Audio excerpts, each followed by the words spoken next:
Hello, I'm Jarrett. I have spent my entire life in the wrestling business. I appreciate Devin with Hannibal TV coming here to Franklin to talk about my career.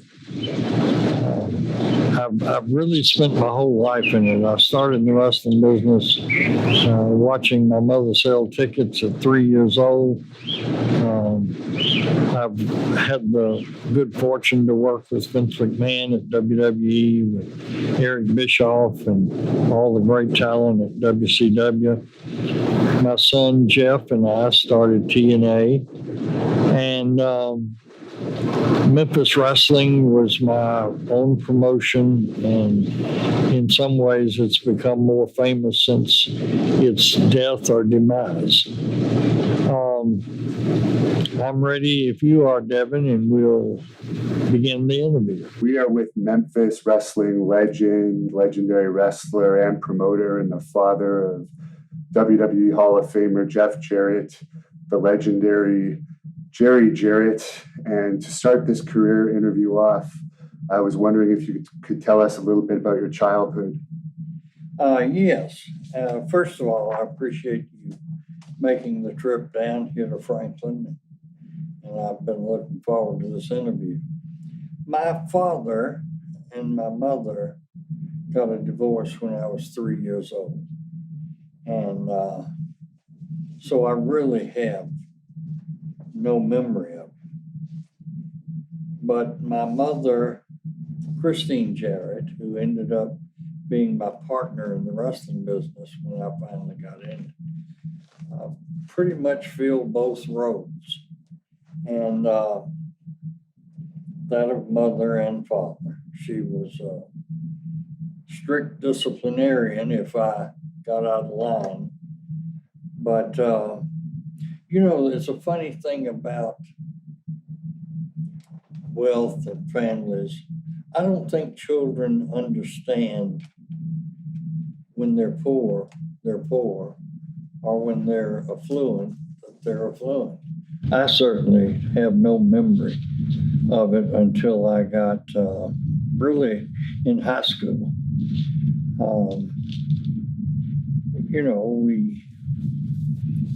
I got in several fights because of my blue jeans having patches on them and things like that. But that's just childish scuffles and, kind of goes with the territory. But when I look back, I have fond memories. We lived with my grandmother and grandfather, and while my grandfather was an alcoholic, I still view him as the most intelligent male ever in my life. He was a very bright man, well-read.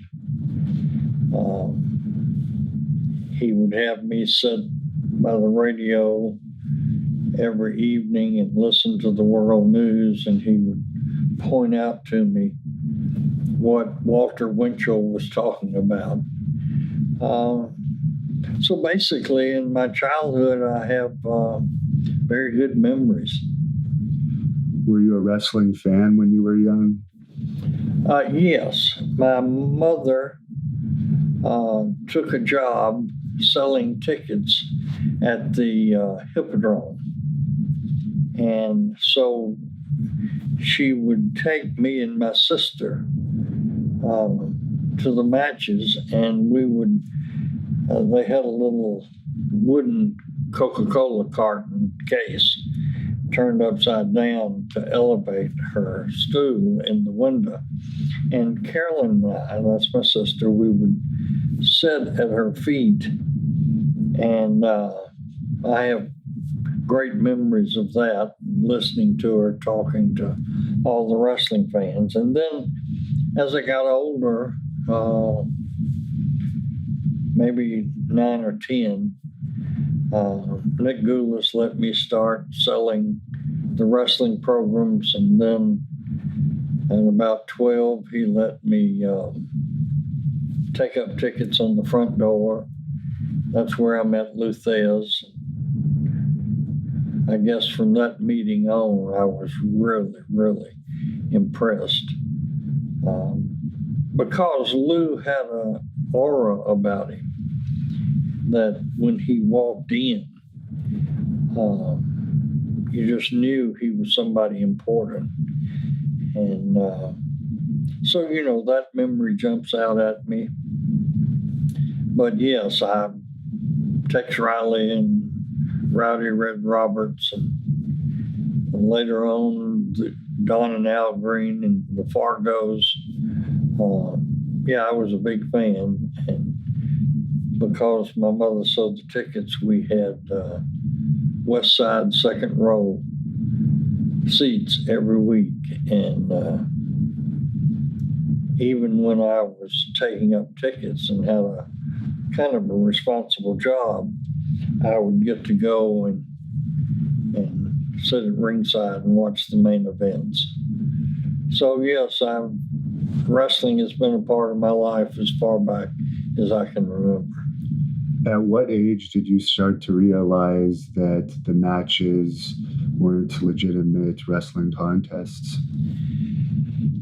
Well, it was a different time, and I can remember my jobs with the wrestling company. As I got older,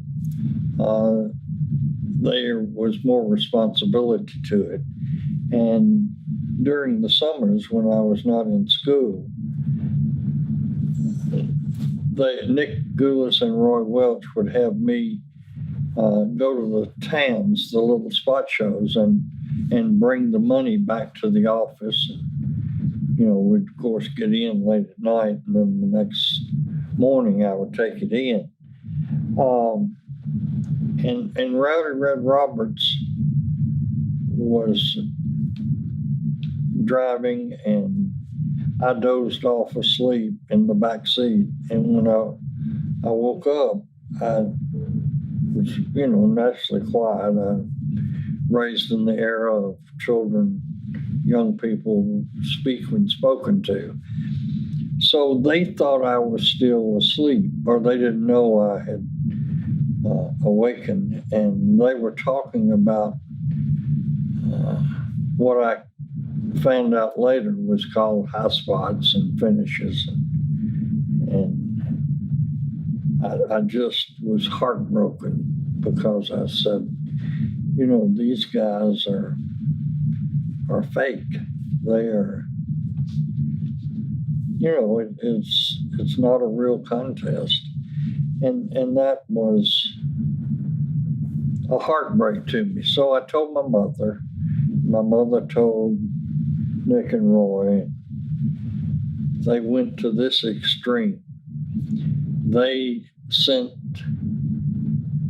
Rowdy Red Roberts out of the territory. And they called me into the office and they said, "We really appreciate you telling us that he was throwing his matches, like you throw a fight, and we've gotten rid of him."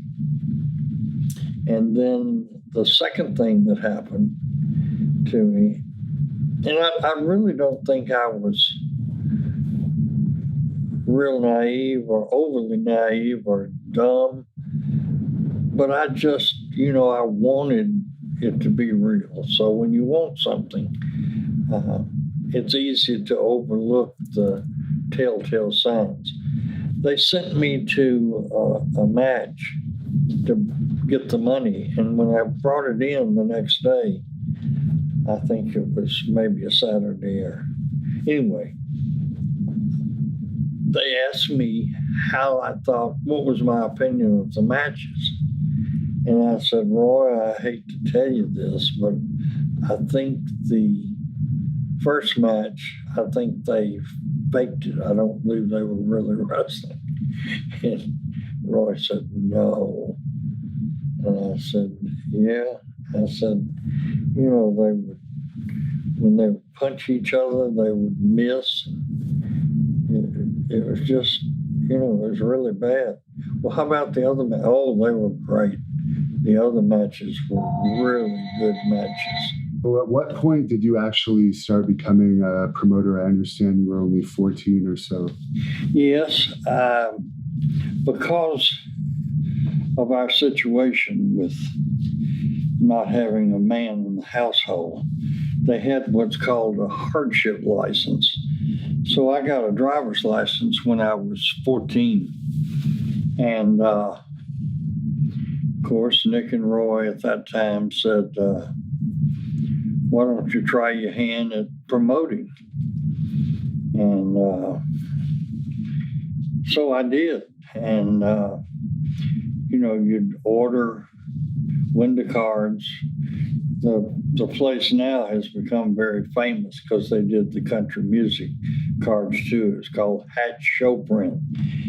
And so we'd get 100 window cards, and I would drive to a little town 40 or 50 or 70 or 80 miles from Nashville and put out window cards.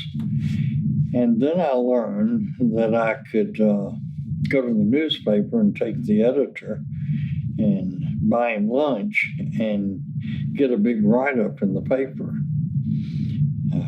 pictures of the matches that were coming up.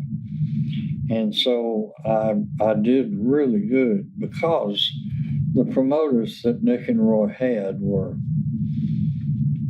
kind of took it for granted and had gotten lazy. So it got to where the wrestlers all they would ask Nick and Roy, book me in Jerry's towns. I like working there. And, that helped a lot. So they were being paid off the gate at that time, I guess, a percentage of the gate. Well, yeah, I would come back and they would say they charged me a 15% booking fee off the top, and then they'd take the taxes, then their booking fee, and then they would take for the wrestlers. And then I would pay the referee and the people that set up the ring man. And, if I had to hire ticket takers and ticket sellers, I'd pay them. But, I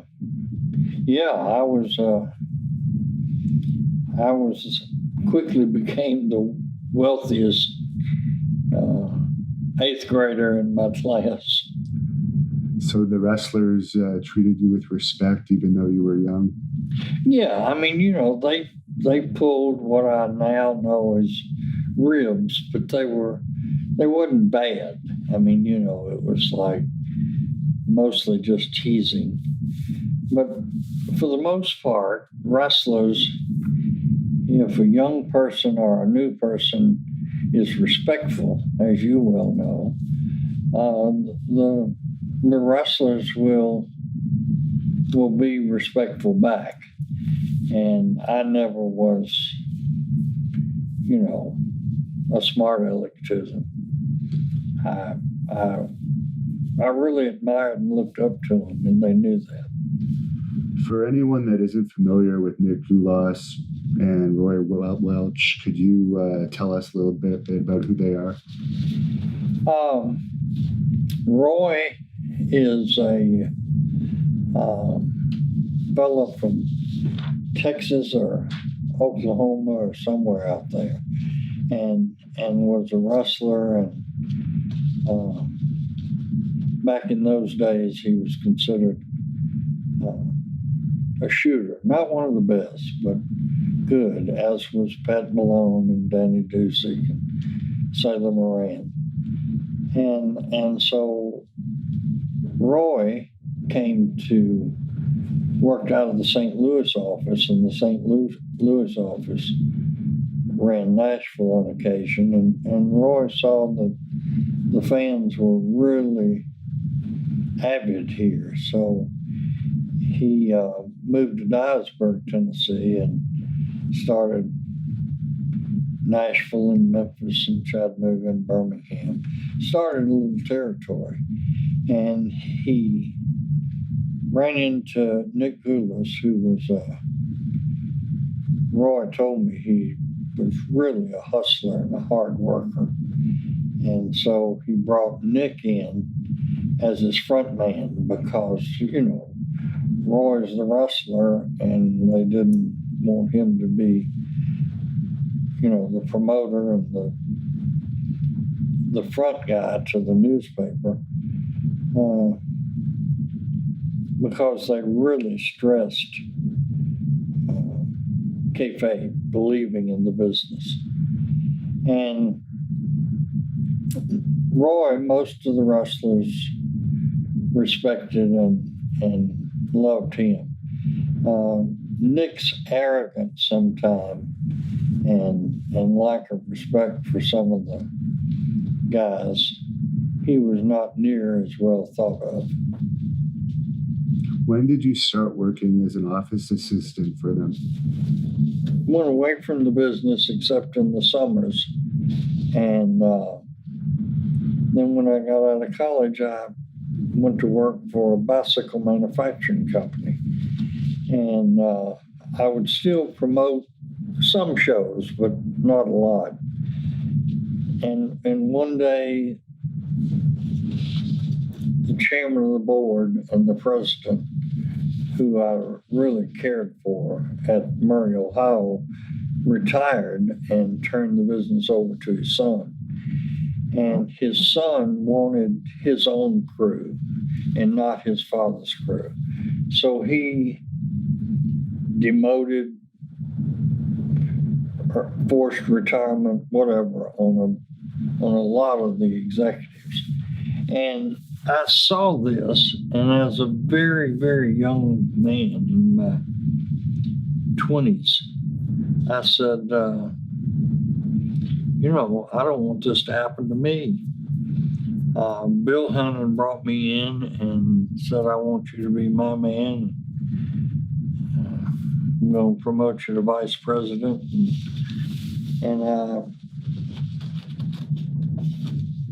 I really felt bad. And so I went back in his office and I told him I was leaving. And he said, why? And I said, well, because I've done the math. And when I'm 60, your son will take over from you and he'll want his crew. And I just, I want to be sure that doesn't happen to me. So I quit and went back to the wrestling office and,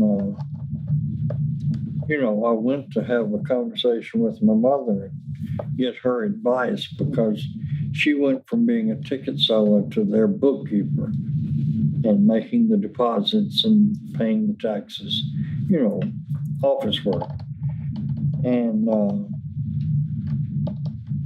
so Nick walked in to her office and said, I overheard your conversation.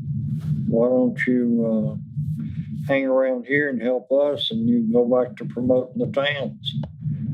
And so that was my, I wouldn't commit to it, but that was the beginning of the career that dominated the rest of my life. I said, no, I don't know what I'm going to do, but I'm going to interview for some other positions that and try to find something where I don't have to work in a big corporation. And he said, Nick said, well, take off when you have to, but I'll give you $50 to hang around here. And then if you promote any, the money's good there. So I did, and I really appreciated it. And I got turned down for 4 or 5 jobs. I hate the term because I think it's a nice excuse. I said, oh, you're overqualified for this job. And anyway, I never left the wrestling business from that day. And when did you start becoming an actual booker? Well, it was 1967 when I went to Memphis, and they gave me an extra job. Nick and Roy were both trying to help me because I had a wife and a child. And so they let me referee. And then I met Tojo gave me a ride. They would get me rides to the towns. They meaning Nick and Roy. And Tojo said, you know, you look like an athlete. You're making $15 to referee, and you could make 40 or 50 if you just wrestled the opening matches. So there's a funny story. I told Tojo, oh, I'm too little to do that. I was a couple inches taller than Tojo. He said, I'll teach you a little. And boy, he got really mad.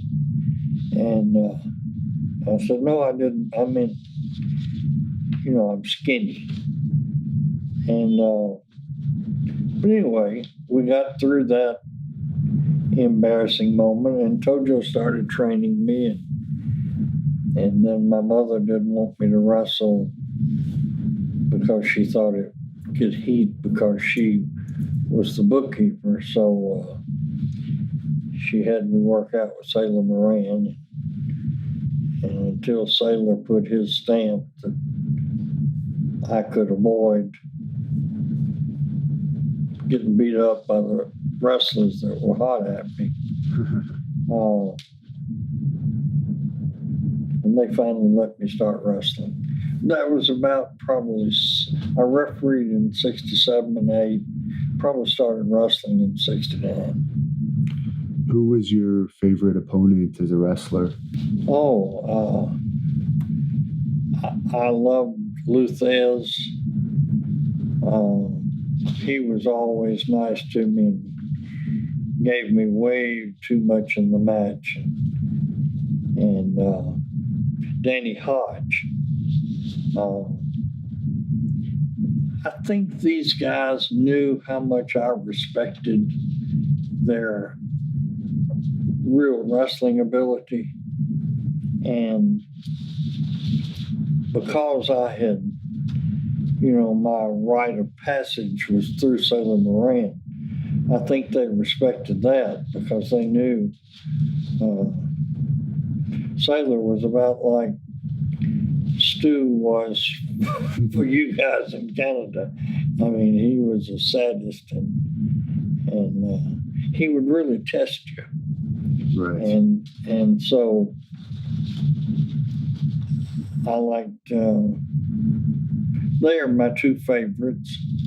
Don and Al Green, I loved Al Green personally. He was such a sweet guy. Of course, to look at him, he looked like a big bear and mean, but he was anything but. But because I had been a fan and grown up and watched him, he really helped me when I would be in matches against him.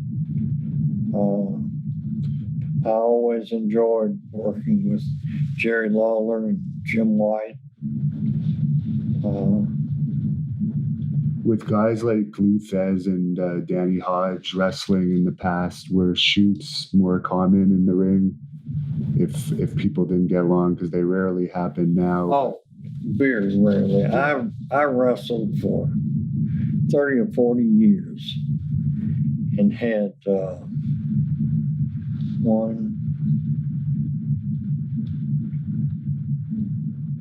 3 shoots in 40 years.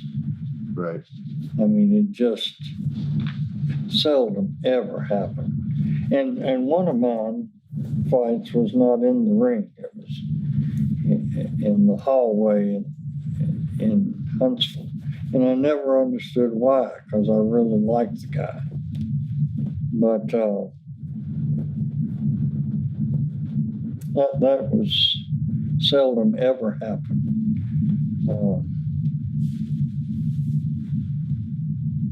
Luthez, for some reason, got real stiff with Dory Funk. And in Memphis.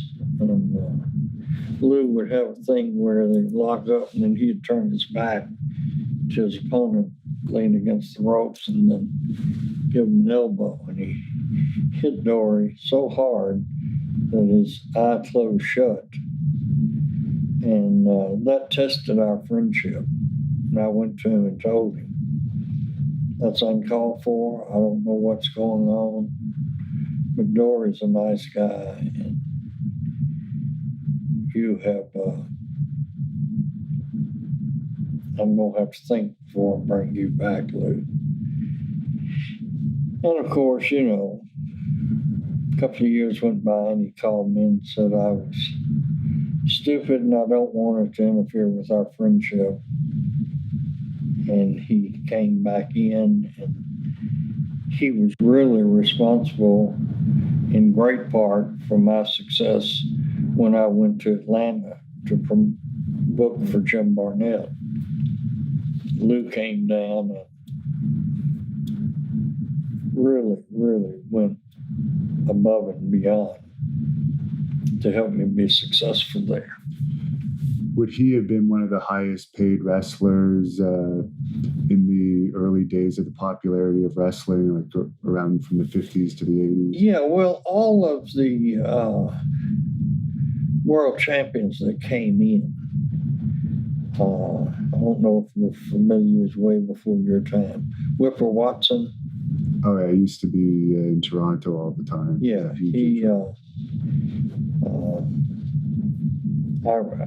he came into Memphis, and Luthez and Dory Funk and Harley Race. And you always paid the champion real well, 15% of the gross house. So, you know, in Memphis, we were drawing 7, 8, 10,000 people. You held the NWA Southern Tag Team titles 10 times. Did you prefer tag team or singles wrestling?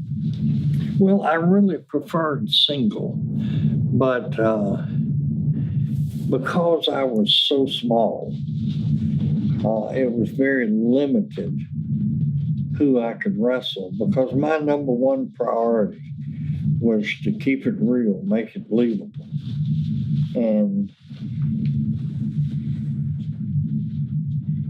I didn't feel like that if I wrestled at 195 pounds, somebody that weighed 240, the reality of whether I could take them or not take them was irrelevant. The fans would not perceive that I could beat a big guy, in my mind. So, you know, I mostly wrestled in tag matches where I could sell, let the heel get the heat, and then tag Jackie Fargo or Tojo or whoever my partner was. And then they could come in and, you know, be the babyface and make the comeback. I think I heard you say you watched WrestleMania this past year where they put the WWE Tag Team titles on a fourth grader. I don't know if you remember seeing that, but I was wondering what your opinion is of that. Not good.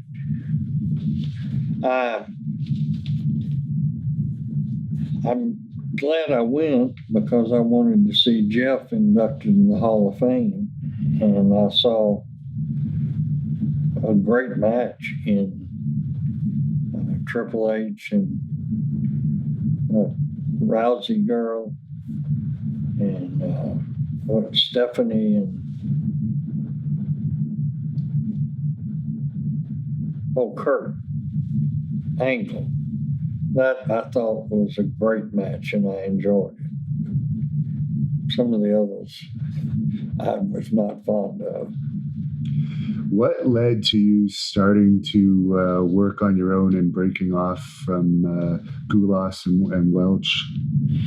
Yeah.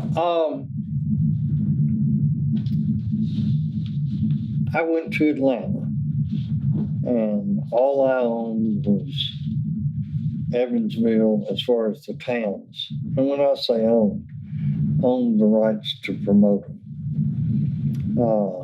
Evansville, Louisville, and Lexington, Kentucky, and two little bitty towns, Tupelo, Mississippi, and Jonesboro, Arkansas.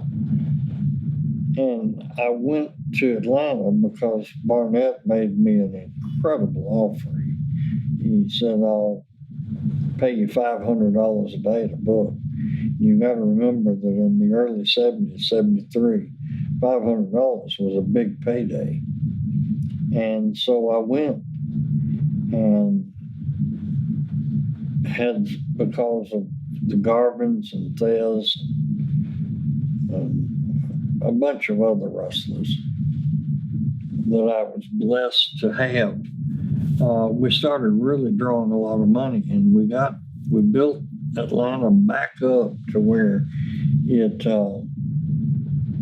we were able to move the matches to the Omni, which was the premier building in Atlanta at the time. And the Tennessee territory took a little dive, dropped off in attendance. So Nick and Roy called me and said, if you'll come back home, we'll give you 10% of the whole territory and quit charging you a booking fee for your towns. And I said, boy, that's great, okay. So I told Mr. Barnett I'm going back home. And then we had some wonderful years, drew a lot of money. And then Roy got sick, and I had a chance to pay $50,000 for 40% more of the business. And so Nick and I were 50-50. Only in my naivety, I didn't realize that it wasn't smart to use the same lawyer for both sides of a deal. Of course, I was looking back and I thought, nobody will mess me around. It never even entered my mind. And then Nick and I had an argument about his son, and he wanted his son to go to the Memphis towns in Louisville and Evansville and Lexington, that end of the territory. And I said, no, he's, I don't think he has the box office appeal to be booked over there. And Nick said, well, he's going, whether you go or not. What do you mean? I said, I own as much of this as you do. And he said, no, you don't. He said, you need to read your contract. So I called his attorney, Cecil Bremstetter, and I said, what's going on? Nick says, I don't know anything. He said, well, Jerry, all you really bought was an option to buy, and the date has lapsed. So you really don't own anything. So I went home and cried for 2 or 3 days and felt sorry for myself. And then I said, well, if it's meant to be, you'll find another job, and if it's not, you'll be successful. So I went in business for myself. And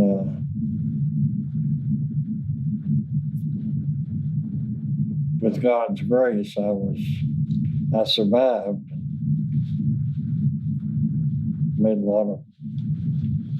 Had a lot of success. And then Nick, his promotion declined to the point that my mother came to me and said, Nick's an old man and he made a horrible mistake, but why don't you buy him out? And so I gave him $125,000 for nothing, because he wasn't even, he quit running, quit promoting. You could have taken over those towns, whether you bought them out or not. Yeah, but I just, I didn't never tried to run Chattanooga or Birmingham because my plate was full.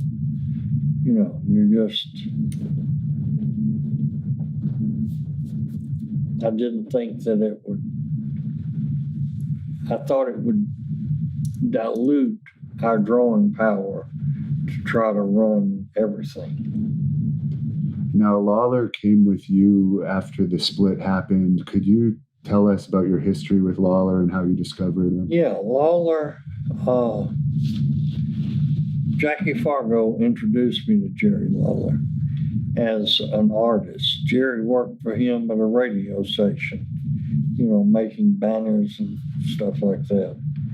And he said, this kid is very talented and he's a huge wrestling fan. Why don't you let him take his artwork on TV and show it?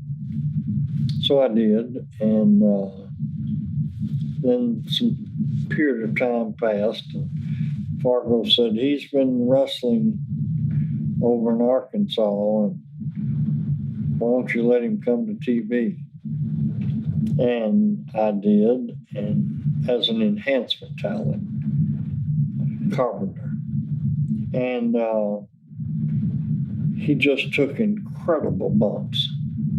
And so I said, Jackie, I think you're right. This kid can draw some money. So we started booking him. And had one little incident that he didn't want to make some towns that were a long ride away. And so I sent him out to Montgomery, Alabama territory. And then I brought him back, and he just had a charisma that was very special and was a good worker. And every day his ability on the microphone every week seemed to get so much better and so compelling. So the rest is history. I went over to Knoxville and got Jim White and Sam Bass to put with him in a tag team. And then from that, Jim White had some marital problems and left. And so I started Jerry as a single with Sam Bass as his manager. Rest is history. And for people in Canada that haven't heard of Jackie Fargo, could you tell us a little bit about Jackie? Yeah, when I was just a kid, Jackie and Don Fargo were real superstars. They sold out Madison Square Garden. They had a huge following. They wrestled against the Grahams, Jerry and Eddie Graham, all over. They were really big. And Jackie kind of settled in Nashville. Back then, the traveling was intense, and there wasn't a lot of flying, and there wasn't interstate, so a 300-mile trip was a long trip. And so Jackie settled in Nashville, and he became a real star. And they were, for the era, he was very flamboyant. They'd wear sequin jackets and top hats. And so, I became a big fan. And they feuded in Nashville against Don and Al Green. So then Jackie retired and was running a place called Southern Frontier. It was a restaurant bar there in Memphis. And when I got the opportunity to start promoting, the first thing I wanted to do is find Jackie Fargo and talk him into coming back. And it wasn't easy. He just said, nah, I don't like it. I've had trouble with the office. They don't want to pay you anything. And I said, well, I'll be paying you. And I talked him into it. Fate put me in touch with Al Green, and he got Don back. And of course, Jackie then could bring in Don and Roughhouse, his real brother. And he was the Southern version of Buddy Rogers. Did you ever work with Buddy Rogers? No, I wish I had. I'm sure I would have admired and respected him, but no, I never had a chance. And you invented the first scaffold match that involved Jackie Fargo. How did you come up with that concept? Well, yeah, I tried to get Jackie to do the first one, and he wouldn't. I was sitting in my den after coming back from some town, and sometime I would have trouble sleeping because you drink coffee all the way back and try to keep yourself awake. And so when I'd get home, a lot of times I'd watch TV and settle down. And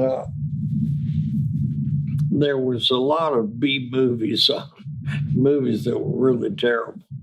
And this one that I was watching was some gladiators, and the good guy and the bad guy got in a fight in the forest with big swords, and they fought out a tree, and the tree had to have been 200 feet tall when it fell, because it was a big valley like the Grand Canyon. When the camera showed it said, well, if you fall down there, you're smushed. And they fought out on that log. And it looked like the good guy was going to get knocked off. And finally, the bad guy slipped and got knocked off to his death. You know, he came back, everybody lived happily ever after. But I'm sitting there in this B movie, and when they're fighting out on this log over this river below, I'm thinking, I'm sitting up on the edge of my seat and thinking, holy cow, how did they shoot that? Yeah. And so then after the movie went off, I sat there and I thought, that would really, really be exciting if I put a scaffold up across the ring and two people went and had a match over it. Everybody would say, well, if somebody gets knocked off of that, they'll break their neck or their back or their arm or something. So I went around and tried to talk everybody into the match that would build up to it, and that would be the ultimate blow-off. And Fargo said, not no, Jerry, but hell no. I'm not getting up there. It's not worth breaking your neck. So I couldn't get anybody else to do it, and I really believed in it. So I finally talked Don Green into it, and so Don and I worked a program, and we had that as the blow-off in Louisville. That was the very first scaffold match. And did you actually tell your insurance provider about that before you had it? No, we didn't. But we did have, again, the times, I wanted everybody to really believe it. Yeah. So Don said,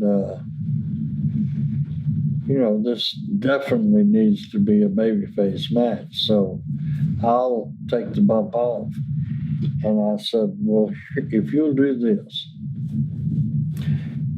if you'll take the bump off and we'll sell it that it breaks your arm, we'll buy the stuff and put you in a cast, and I'll pay you every night for 6 weeks to sell that you've got a broken arm. Now, you have to come to Louisville and Memphis to show people you broke your arm. But the rest of the time, you can sit at home and I'll pay you. He said, that's a deal. And what led to you bringing Bill Dundee over from Australia? Okay, this goes back to the Atlanta story.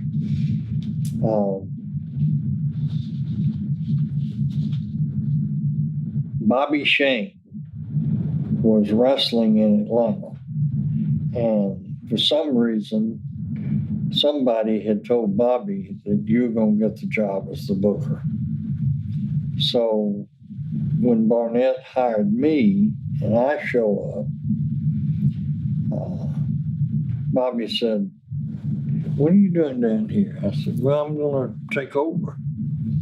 And he said, well, they promised me I would take over. I said, Bobby, I don't have anything to do with that. You need to check with whoever told you. And so he did, and he came back to me and he said, well, I'm disappointed, but if I can help you, just let me know what I can do. So then when he wrestled for me for a while, and then when Barnett got here, Barnett said, I wanted you to go to Australia, but I've got to have a booker over there. And I said, Bobby Shane is your man. So Jim and I went to Bobby, and Bobby was grateful. And Bobby went to Australia and started booking that territory. And one day he called me and he said, I've got 2 Australian fellas here, and I think you can do something with them. He said they are both tough little guys, and they move like you like wrestlers to move, and Barnes and Dundee. I said, send them over. So, and Bobby, came back home to visit and got killed in a plane crash. Could you tell the story of Bill Dundee running over the woman with his motorcycle? Oh, at Memphis? Yes. Yeah. I've heard Jim Cornette's version of it, but I haven't heard yours. Well, Dundee, you have to know Dundee's personality. He views himself and everything he does as bigger than life.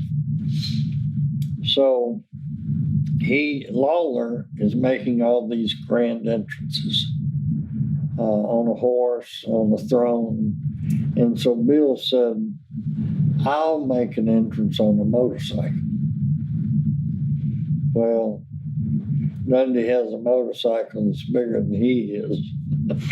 He comes charging down the ramp, and instead of stopping there, decides to go around the ring. The motorcycle slides out from under him. I'm in the back thinking, more, and there goes a big lawsuit. I don't think it ever happened. Is that pretty much what Bill says happened? Bill said that the spotlight shining in his face is what caused him to have the accident. But other than that, that's pretty much what he said. He said somebody mentioned to the woman that, oh, you're not going to sue us, are you? And you were a little upset with Bill for a few months after it. But basically the same story. What did Cornette say happened? Cornette said the same version of it, other than apparently you originally wanted Bill, to come down on a golf cart. Yeah. Or something like that. Yeah, that was a lot safer. Yeah. And Bill's on this big motorcycle. Of course, you know, if you know Bill, Yeah. He's not content to just putt ride it in, let it make a lot of noise. He's got to boom around the ring. And you didn't have guardrails at that point, did you? No. It was just nothing protected in the family. No. And speaking of Cornettes, I know you got him started in the business. Jim Cornette, when I opened Louisville first, then Evansville, and then Lexington, I gave my mother 25% of those 3 towns. So she would go every week and help me run the matches, and she'd run the front end, ticket sales and all that. She met Thelma, Cornette's mother, who would bring Jimmy, who was a picture enthusiast, and she asked my mother, can Jim be at ringside and take these pictures? It's a big hobby of his. Well, my mother and Jimmy's mother became fast friends. And so one day my mother called me and said, Thelma wants to know if Jimmy can come to Memphis TV and take pictures. So I said, you know, what are you going to tell your mother? No. I said, yeah, sure, tell him to come down. So when he came down, I said, stay out of the way, don't get in any of the camera shots and take your pictures. So he did and said, can I come back? So he comes back 2 or 3 weeks. And at the Memphis TV station, we had a room at the end of the hall where they had coffee and a microwave. And we'd all sit back there and have coffee. Well, Jimmy is holding court at a table with some of the boys. And I'm over here trying to put the finishing touches on the TV. And he's just annoying the hell out of me. And I finally look over and I said, will you shut up or go tell somebody out in the parking lot? I'm trying to think here. And so as soon as I said that, he embarrassed him. I said, wait a minute, because the thought hit me.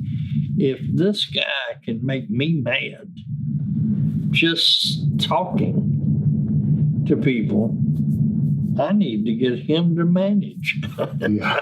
So I said, Jimmy, have you ever thought about being a manager? No, I just take pictures. I said, well, I think you'd make a great wrestling manager. Come back next week and I'm going to give you a shot at being a manager. So he comes back, he says, what do you want me to say? What do you want? I said, just be yourself. You are obnoxious and annoying. Just go out there and be yourself and tell them you've got the greatest wrestlers in the world. And he did. And of course, then the rest is history because he really knew how to get heat naturally. And you brought Rocky Johnson in for a wrestler versus boxer thing to start it off with him versus Lawler. What are your thoughts on Rocky Johnson? Yes. Rocky's a dear friend of mine and helped me at a time that I really, really needed help. It was the time when the Inoki Muhammad Ali fight was taking place. And so, you know, naturally, monkey see, monkey do. I thought, well, I'll have my own little wrestler versus boxer. So I had seen a picture of Rocky Johnson, and boy, he looked like Charles Atlas made over. And so I tracked him down, and I called him, and I said, Rocky, if you'd come in, I want you to come in as a boxer.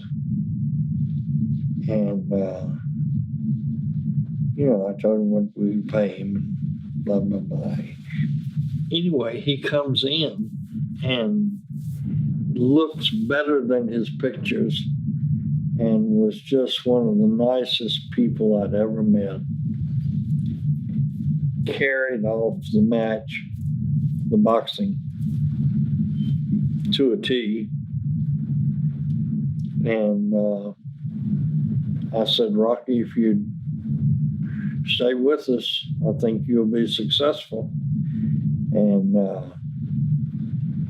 he said, well, I'll give it a try. He said, now, I'm big on family. And so I'll be bringing my son with me to the matches. And I said, that's fine. So, you know how big The Rock is. Yeah. Well, when he was just a young boy, I'd get a folding chair, metal chair, and he would sit on my knee, and I'd pull the curtain back, and we'd watch his daddy wrestle. And that is some great memories. I put the title on Rocky, and he had a great run and drew us a whole lot of money. And later, I guess you started The Rock when he was wrestling in this area? Well, we had a deal with the WWE, and so he was here as Flex Cabana, some silly name. And I don't think he became The Rock until he went back to Vince. Does any memories or stories stand out about The Rock from your time? No, he, see, The Rock's mother is Hawaiian. And so I think he wanted to do the barefoot Flex Cabana. And because he was a WWE wrestler, even when he was there, we did whatever they wanted him portrayed as. And they finally saw that Flex Cabana wasn't going to be box office, and The Rock was. I think Rock was greatly influenced during his time at Memphis with Brian James, Road Dogg, and the different, because Road Dogg would get the microphone in the ring and do that little spiel for the millions and for the thousands of attendants and the millions watching. And I think that was a real big influence on Dwayne. Do you think Dwayne is the most successful wrestler financially of all time due to... Oh, I don't think there's any question. Well, if you add in movies and everything else, see, when you do this, you can't take dollar amounts. Gorgeous George may, when you take the dollars in the 50s that Gorgeous George drew and made, it may very well exceed what The Rock or Stone Cold made in $90,000 and $2,000. Make any sense? Yes. Did Gorgeous George ever come through this area? Oh, yeah. I watched. My mother would roll his hair up. He'd get there early and come downstairs before she went to her box office and roll his hair up. I had a whole box of Georgie pins. He would throw the bobby pins out or Georgie pins. He corrected me. Wow. So what would it be equal to in today's money, what he would make on average in his peak for wrestling a match? I mean, I don't really know, because when he was here, I was just selling programs. Right. But I just know that he was huge nationwide, California. And, I don't know how to compute it. Yeah. All I'm saying is that I can remember buying a Lincoln Continental out of the showroom for $6,000. And today they cost $60,000. Right. So if a wrestler got $1,000 payoff, today that would be a $10,000 payoff. Now,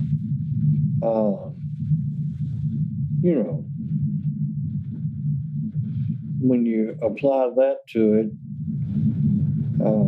I know that Vince has paid $1 million payoff.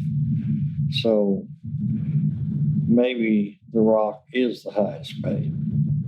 I really don't know.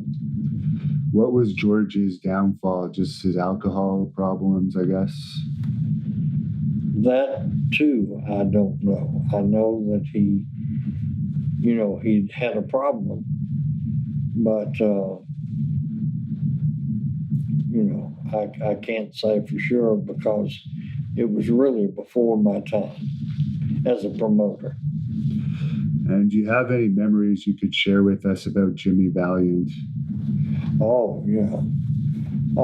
My first memory of Jimmy Valiant was he was about 320 pounds and however tall he is. And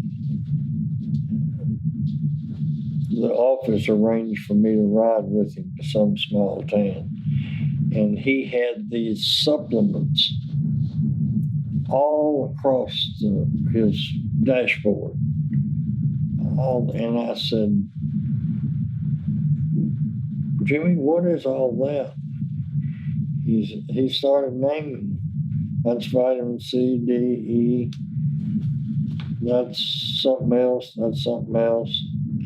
That big one is calcium. And, he just, and on the whole trip, he would take these vitamins, a handful of this one, a handful, and down them with Coke. He just was in a weight gain mode. And then Lawler broke his leg, and I really needed somebody that was a big box office. And so I contacted Handsome Jimmy, and he came in, supposed to come in just for one night, and he just blew me away. So I talked him into staying, and he was a terrible wrestler, but had so much charisma and personality. Jerry Lawler and I bought him a house in Memphis so he'd stay here. And one day he called and said, boss, the keys are in the mailbox. I'm going to Charlotte. And he gave the house back. Wow. Is it true his real personality was kind of quiet? Oh, yeah.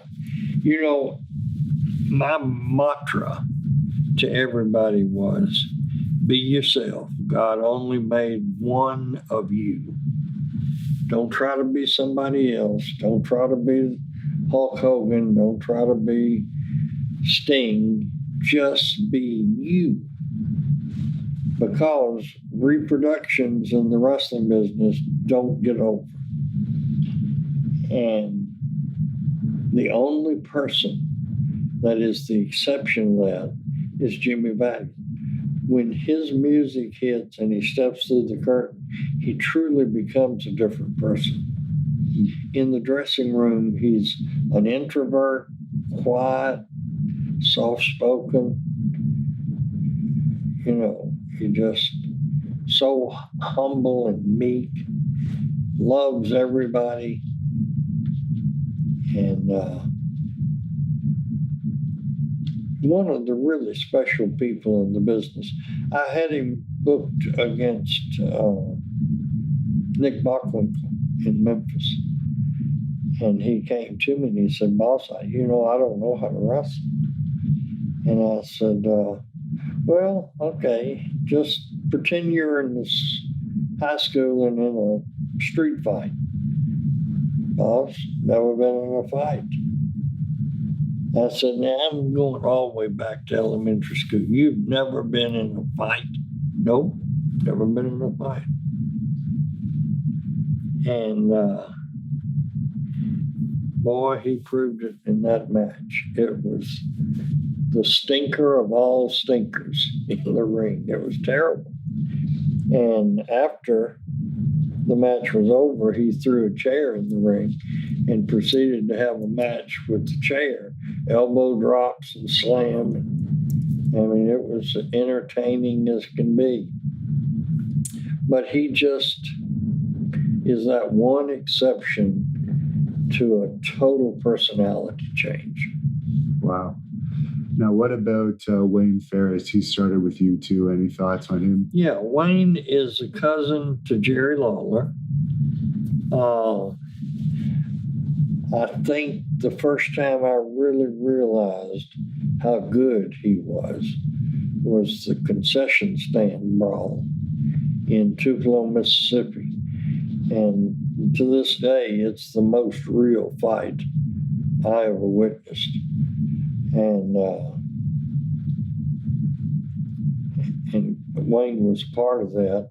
He went on and had a great career with Vince, the WWE, as the Honky Tonk Man.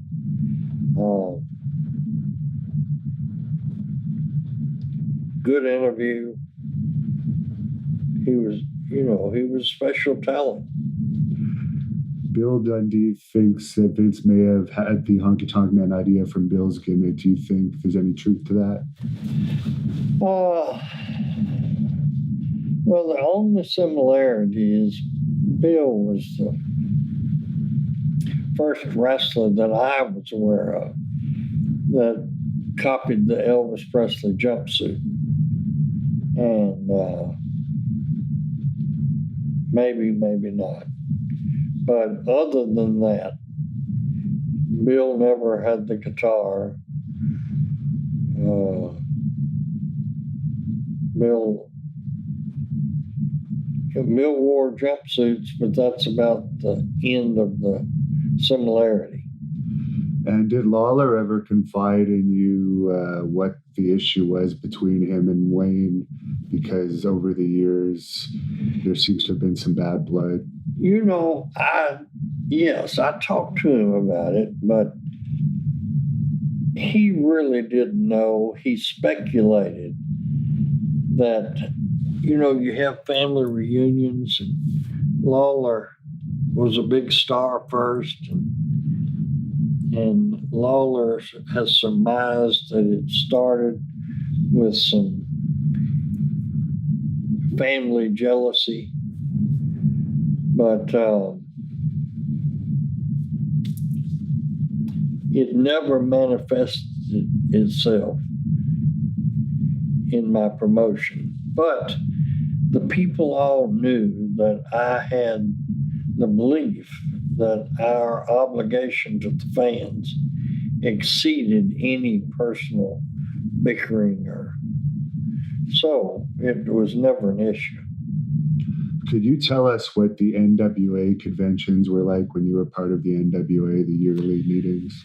Yes, that's an interesting question, and I don't think anybody's ever asked it. It goes all the way back to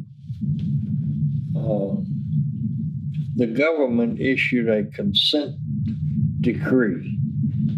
And everybody that was an NWA member, every office had to sign it. And what the government said was, we know that you're a monopoly.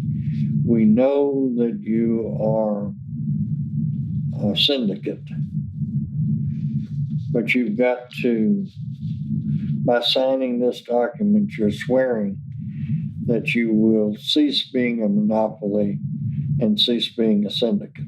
Now, that's only if you've had some semblance of exposure to American politics can you understand the absolute stupidity of that. You know, that's like saying, I know you're a liar, but if you promise me you won't lie again, I'll look over it. So when I came into the business, and the first, you know, I'm a wide-eyed kid, really. And so I think the first one I went to was in St. Louis. And I'm seeing these guys walk around the room with, I don't know what they were, but you know what people that search for gold and stuff. Yeah, that have the little disc and the pole on the beach to see metal. Yeah. There's 2 or 3 guys with these, and they're going up and down all of the curtains. And I said, what are they doing? I asked Nick Gulas, I said, what are they doing? And he said, well, they're scanning the room for bugs.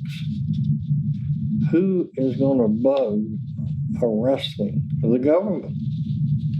Well, so, you know, we go in and Sam Munchnick's the president. Everybody meets in this room. The procedure was the opening day meeting. Wives and children, everybody could come in. And it was in a great big room. And they really didn't talk business, just in a general way. But then when we went in this, it was still a big room, but in this ante room, the one they had done this to, it would hold 40 people in the hotel. The door would close. They had somebody standing outside, the waiters. Nobody was in. There was somebody posted every door, and it kind of frightened me. I said, what am I getting myself into? And that's where they would talk real wrestling business. If some promoter had trouble with a guy, holding him up for money, this is where they would discuss who was going to be the world champion, and just inside business. And then, you know, they would meet for 2 days, and we'd go out to eat. A lot of the guys would drink too much. And then they would have the big meeting where the wives and the children could come back in, and they would adjourn. So, you know, years later, when I had my problem with Dick Gulas, that's the alliance meeting that Eddie Graham and Vince McMahon Sr. Stood up for me and voted for me to be the NWA member. And Eddie Farhat, the Sheik, and Dory Funk Sr. Asked, they had a closed door, what they call an executive meeting. And they asked, and Eddie Graham came out to me and said, you don't have to if you don't want to. If it'll affect you, don't do it. But the Sheik and Funk Sr. would like to have two people in Tennessee with an NWA membership, you and Dick. And I said, let him have it. Doesn't matter. And so they did. But yeah, it was, the government looked on it as a monopoly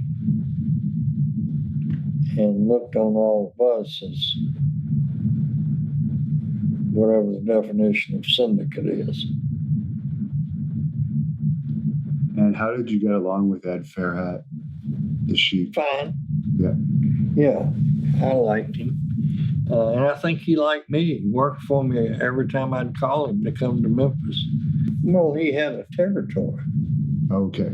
And, you know,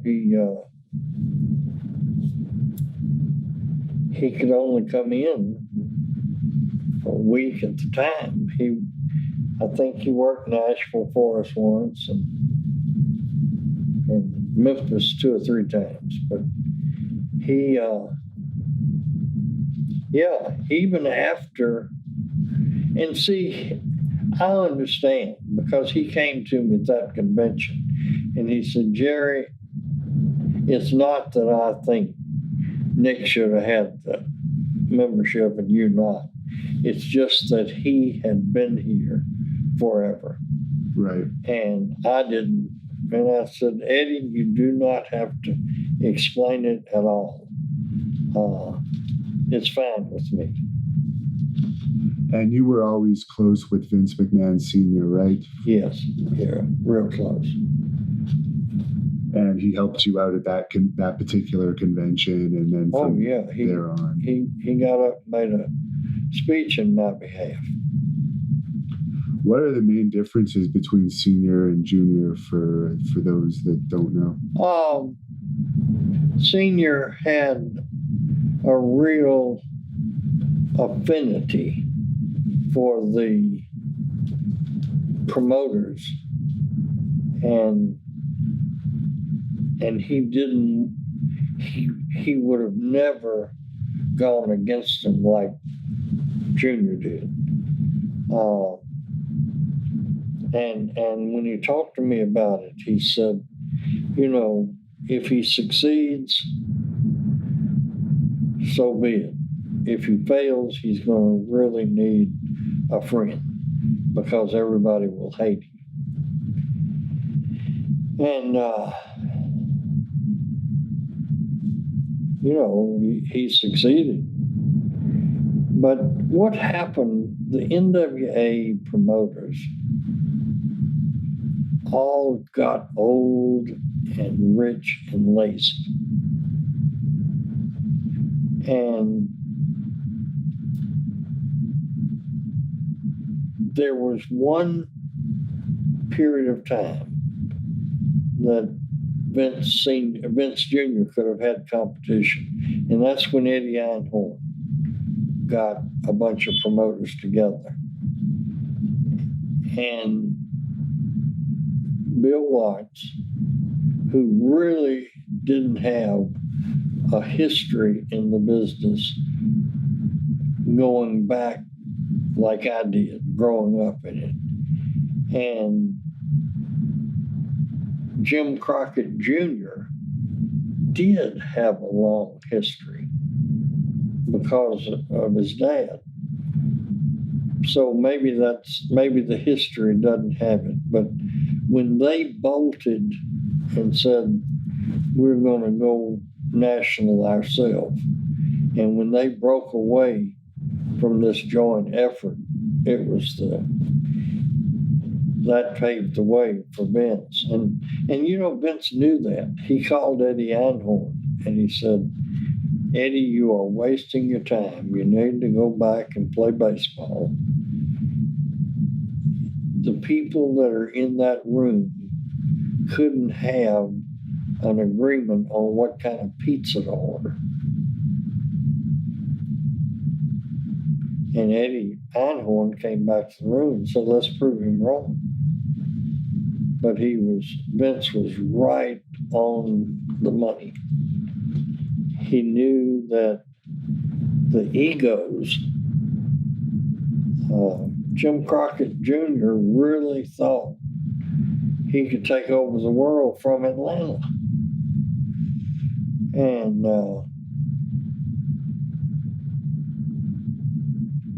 he spent money. He had bought a plane and wrote Gold Dust on the back of it. Crazy stuff. Bill Dundee told me they sent him on a private plane when he was helping book there. They sent him on a private plane to a town by himself. Yeah, crazy stuff. And Bill Watts went and bought and paid for TV that he never ran a town. But he was smart enough. He talked Crockett into buying this business that had more debt than it could ever pay off. Do you think their issue was they tried to expand where you survived the WWE's expansion initially because you stayed within your territory, and those companies went outside their territory in areas they weren't known, spent a lot of money? Well, cable television meant the end of the territories. It just ended. When you could see a big Madison Square production sitting in your living room in Memphis, and then you would see us come on with the studio wrestling. It made us look rinky-dink, small time. So the cable TV was going to end it. So now everybody had to decide, am I willing to take a small slice of a national organization, or do I have to own it all? And I was more than happy to take a small slice because I figured, whatever percentage I end up with is better than going out of business. Right. So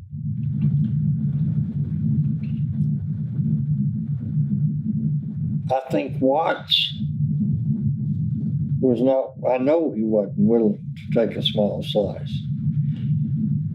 And he didn't have, first of all, he's out there in Louisiana and Oklahoma. And Vince is in New York. He's in the media hub of the world. And then Crockett had a better chance because of Ted Turner and, the Superstation. But his downfall came from spending money he didn't have. And I think that was consistent with the failure of, Dusty loved having an airplane with gold dust on the back of it and living the high life. And Ric Flair loved living the high life. And Vince and Linda lived very modestly. So it's a mindset. Vince was willing to wait for success to bring him the riches. And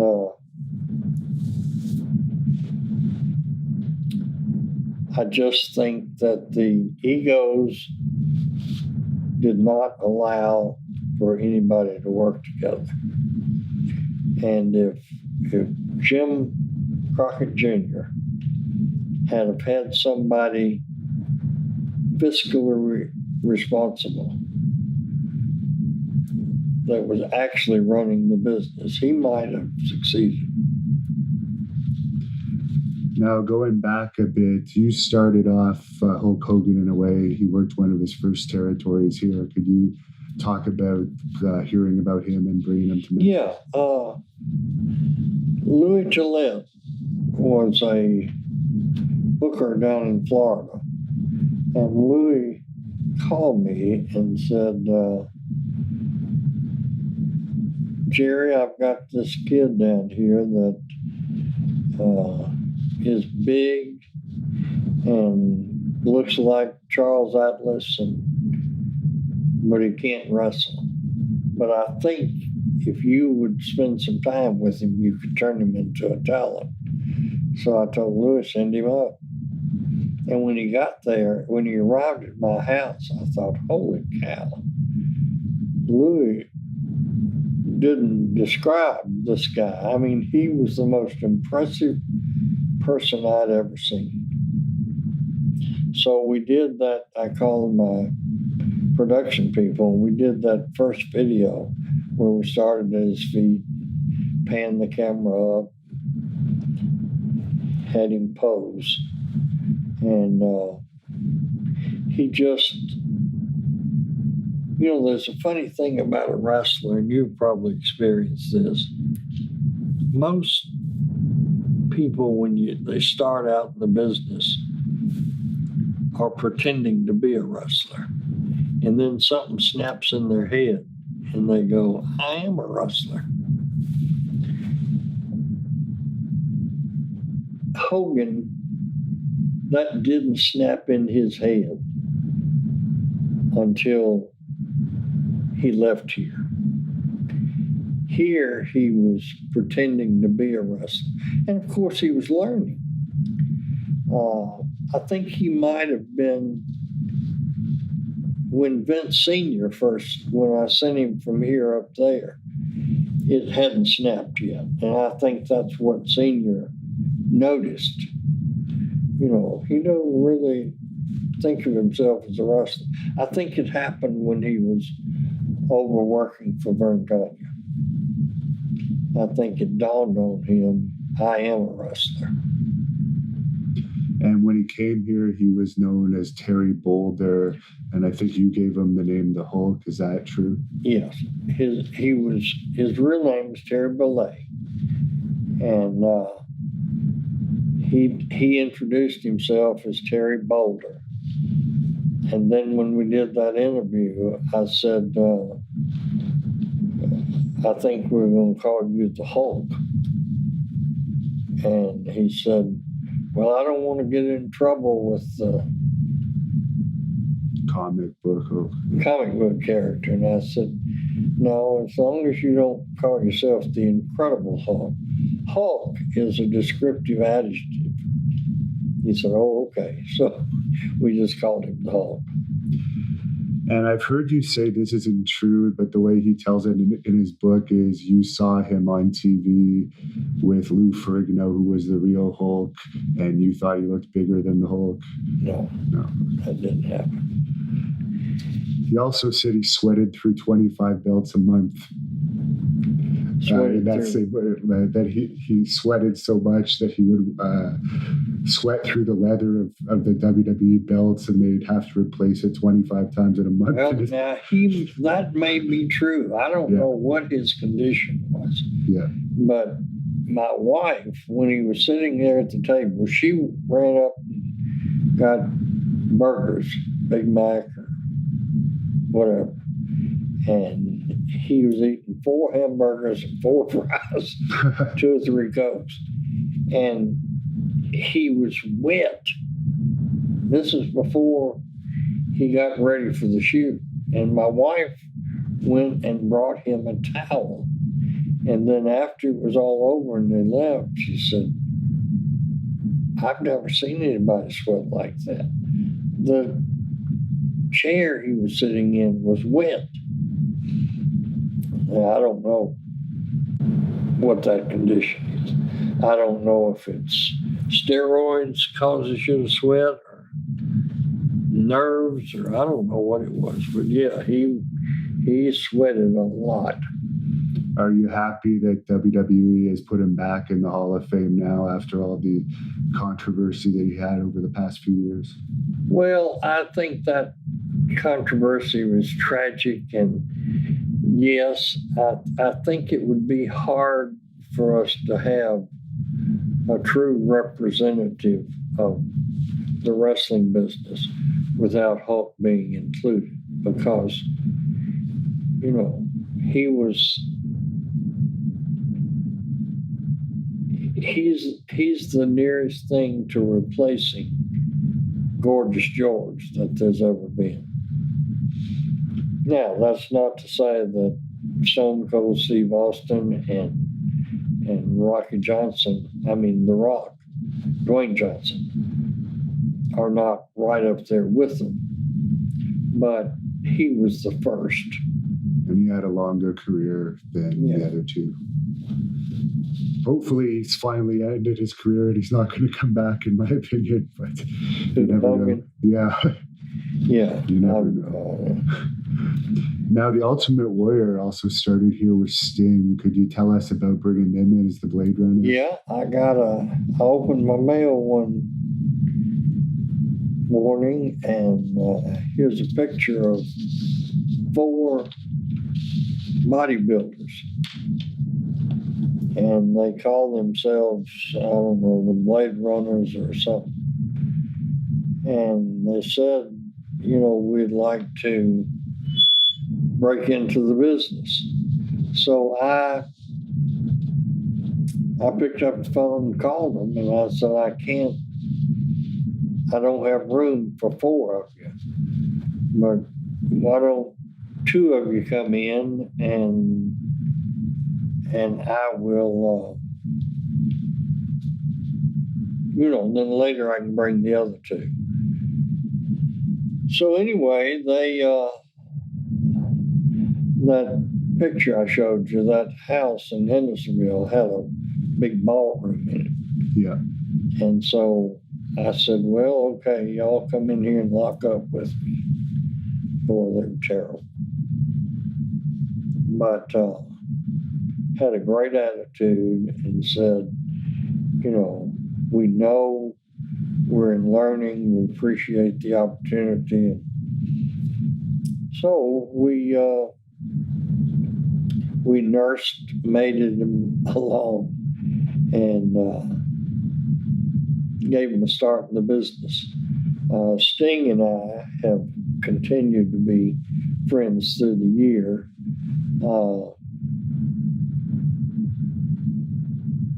I don't know what it was with Ultimate Warrior. He just was. Every time I talked to him, I tried to get him to come into TNA.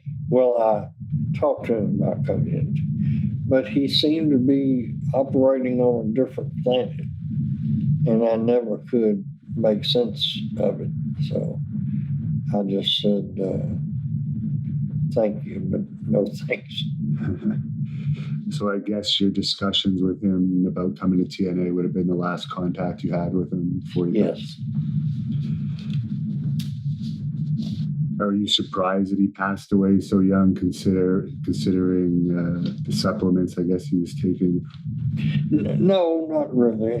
I've got a doctor that's a personal friend, and I've talked to him a lot about steroids and the aging that it does to your organs is incredible. I'm really surprised that more people don't drop dead. A lot of them do, but... Well, one guy that we've interviewed numerous times that worked your territory, who's still alive in his 70s now, who took a lot of steroids and is open about it, is superstar Billy Graham. Do you have any memories of him? Yeah, he came into Memphis a few times, and but he was older, and I couldn't fit him in to what would have been required to have kept him on a regular basis. you know, it's really hard for wrestlers that have been top box office for their whole life to understand that time washes away some of that box office appeal. Yeah. And, you know, it happens to all of us. And how did your 1984 talent exchange with Bill Watts come about? Hey, oh boy. Bill called me and said, I'm really in trouble. Can you come? Can I come up to see you? And over the years, Bill and I had conversations about our relationship with God. And so Bill knew that I was a very spiritual person. And he said, can I come see you? So I said, sure. So Bill came up and started the meeting by walking over to my desk and getting down on his knee and reaching to hold my hand, which is you know, I don't know if you're religious or spiritual, but that's humbling yourself in that way is generally very revealing of what's in your soul. So he said a prayer, and then he got up and he said, I've really screwed up. My talent is lethargic and old, and I can't get a lot of people to come in because I've been a horse's ass, and I really need your help. And he said, I know that you're selling out every night of the week and have been for a year or longer. And I said, yep, we're really blessed. And I said, Bill, my talent is totally different from your talent. We have our wrestling is almost a fast forward compared to yours. And he said, I'm willing to learn. I'm willing to change. So I said, all right, let me see what I can do. So I had at that time, it's funny how things work out. I had so much great talent that I was having to run 3 towns a night to make it work. You know, to keep them all busy. Right. And that was taxing on all of us. You know, we were just too big for our britches. You were running 7 nights a week too, weren't you? 7 days a week, 2 and 3 matches a day. And so I said, okay, this crew will help you. So I sent him the Rock and Roll Express, the Midnight Express, Terry Taylor, I can't remember who else, and Dundee. I said, you'll need a booker because you don't know how to promote this talent. So I had bended down. So then I got on the phone and called them all and said, it's not that I'm choosing anybody over you, but I want to help Bill survive. And you guys can do it, and in the process, you'll make a lot of money. So everybody, strange as it sounds, everybody said, whatever's best. Can I come back here when our run's over? Sure. And they popped his territory. I mean, really popped it. Had perhaps his best run. And maybe that wasn't good for him because he then thought he could compete nationally. And the Rock and Roll Express, we haven't discussed them yet. You were the first one to start music videos and things of that nature on TV with the likes of the Rock and Roll Express. Could you talk about them and how you came up with some of the ideas to promote them? Yeah, Fargo came to me one day at Memphis TV, and he said, "Can I pay you and not go to Jonesboro tonight?" And I said, "Are you crazy?" He said, "Jerry, I'm just burnt out." He said, "I don't think I can get in the car and drive over there tonight, drive back." And I said, "Well, I'll substitute you. It'll hurt the town." But I said, I don't want you to have to do something that you're miserable doing. And so we sat down after TV there, back in that back coffee room. And he said, I never thought this day would happen. But he said, "It's happened to me." He said, "I'm just burned out." So I said, "Well, I understand it. We'll cut back on your bookings to where you don't have to be going every night." And so I got to thinking, here is a man that has been a superstar for 40 years. And it is a shame that his legacy can't be carried on. So I picked up the phone and I called him and I said, "Jackie, I know that it's cutting back and then it's going to be where you don't want to wrestle. Maybe 2 or 3 times a year on special occasion." I said, "Let me find 2 guys that are like you and Donnie were when I was a kid. And let's call them the fabulous ones, because Jackie Fargo was the fabulous one.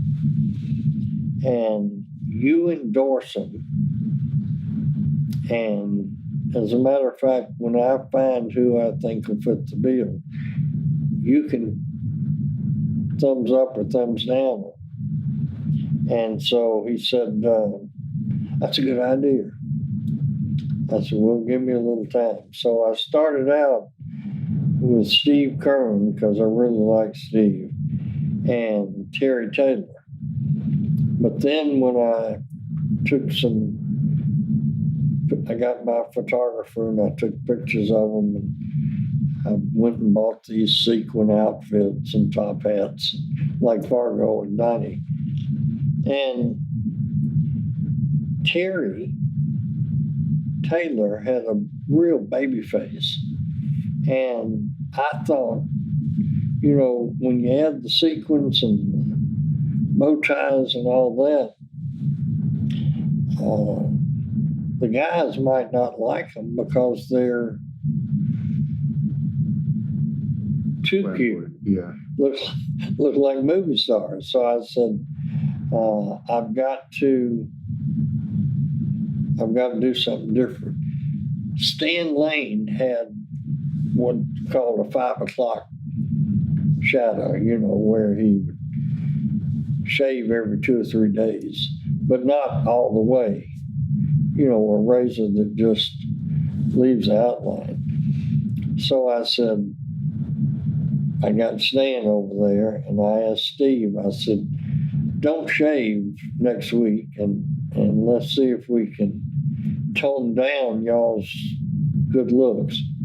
And so I went to Terry Taylor and I said, "Unfortunately, you're too good looking.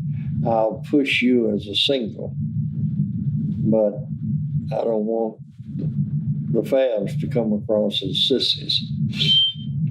So then I took Jackie a video and pictures, and he said, "That's great, I'm with it." So we made the interview where he anointed them, so to speak, and it was unbelievable. they would make 1,000 to 1,500 payoffs. And that was good for those years. And then they would make that much or more selling pictures. In a night or a week? A week. Okay. So they were making 3,000, 3,500 a week. And that was more than they were making in New York or anywhere. Right. And, you know, it just, I had them wear long tights. My big problem was that I knew the girls would like them. I wanted the men to think of them as masculine. So, you know, the long tights instead of the short tights, a little shadow, and a real rugged style in the ring. And then when that, you know, all talent run their course. They were here a long time. And I sent them up to Vern Gagne, and first thing Vern does is take the long tights off of them, take the sequin jackets off, and put little bow ties on.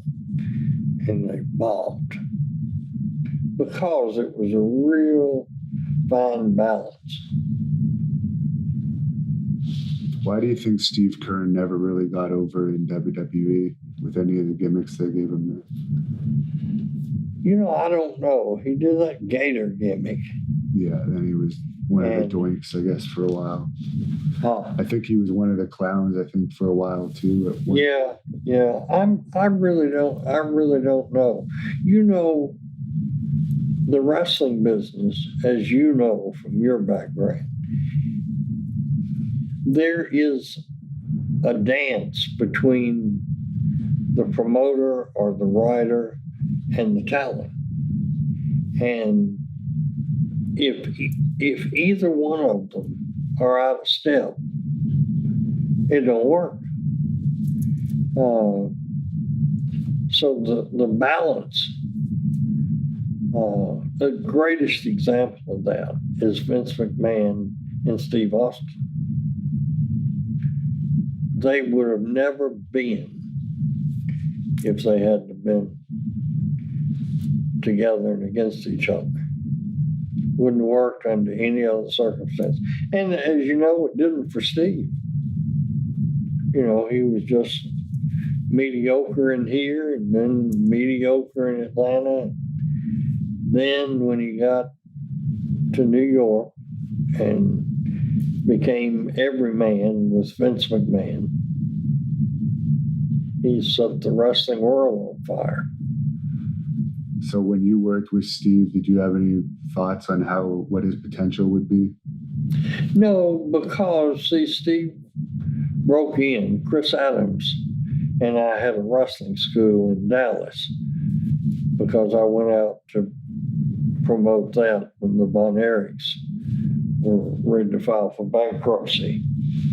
And Steve came to the school, and Chris took a liking to him, thought he had potential, and then talked to me into doing the student coach angle and incorporated that with the ex-wife, with Jeannie and Tony. And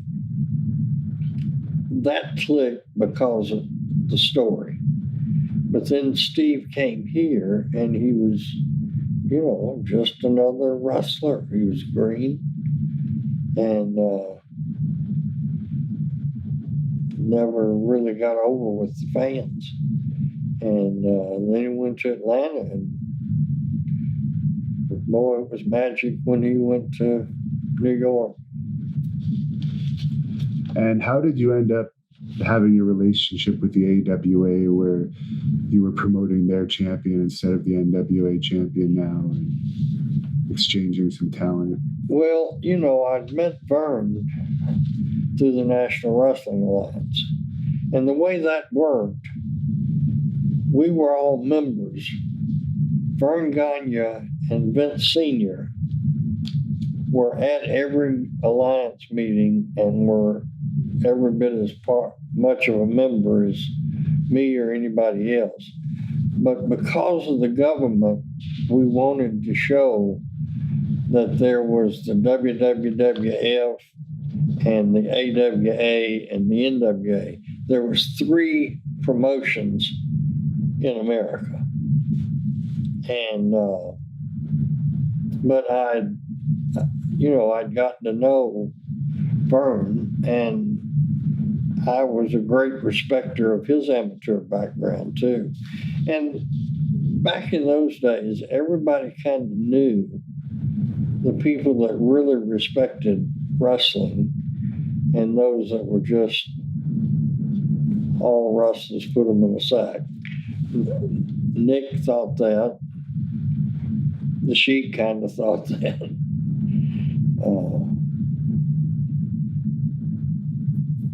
Bruiser was a tough guy in his youth, but he didn't have a lot of respect for people that could really wrestle. And that's, it's like Stu Hart loved wrestling, tough guys. Frank Tunney was probably a much better promoter, but he didn't have that passion for shooters. So Vern liked me because he knew I respected him. And so, every time I'd get around him for a dinner or something, I'd talk to him about his history and his background. At any rate, we liked each other. And then he had, in my opinion, some of the greatest talent that ever stepped in the ring.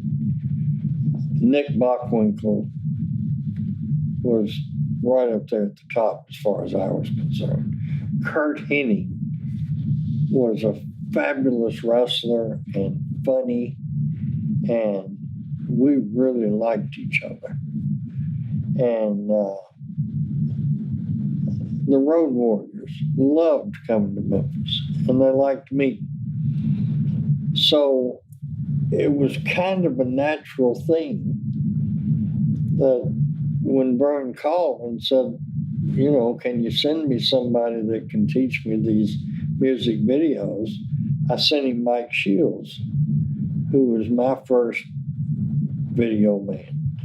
And then when Vern decided to get out of the business, I don't know if I'm the first or the only, but, he called me, said, I'm going to get out.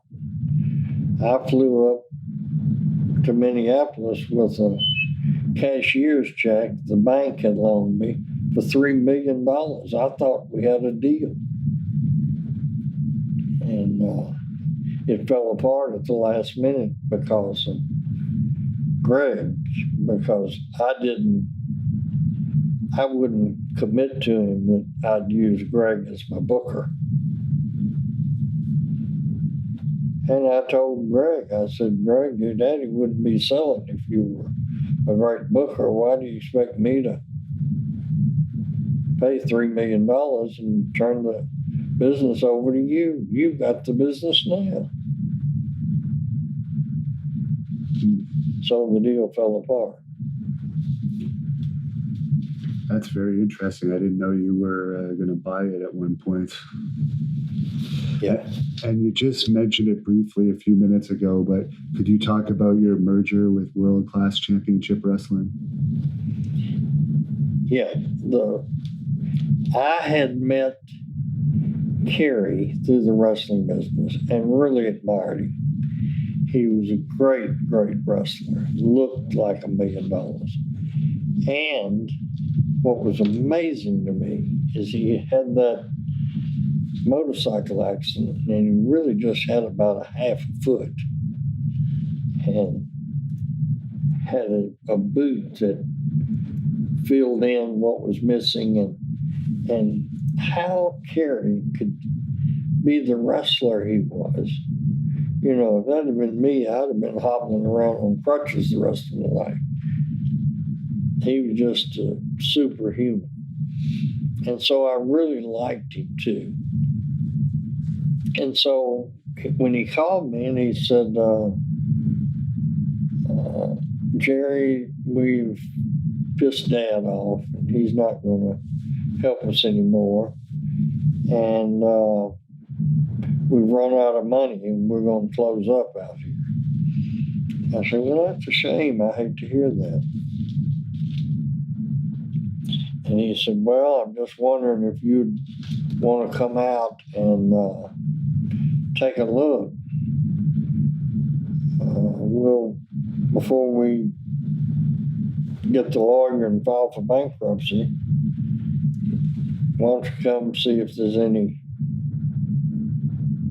kind of deal you want to do? So I said, well, let me think about it. And because I really didn't want to go. And when I hung up the phone, my wife, and I'll have to tell you this, my grandfather, even though he was an alcoholic, was so smart. And he told me one time, he said, Jerry, as you walk down the creek of life, he said, learn to turn over every rock you see in the creek. He said, now, be careful, because sometimes you'll have to turn over one that's got a watermarks on it, and you could get bit if you're not quick on your feet. But he said, if you turn them all over, you'll find a gold nugget under one. And so that had kind of been my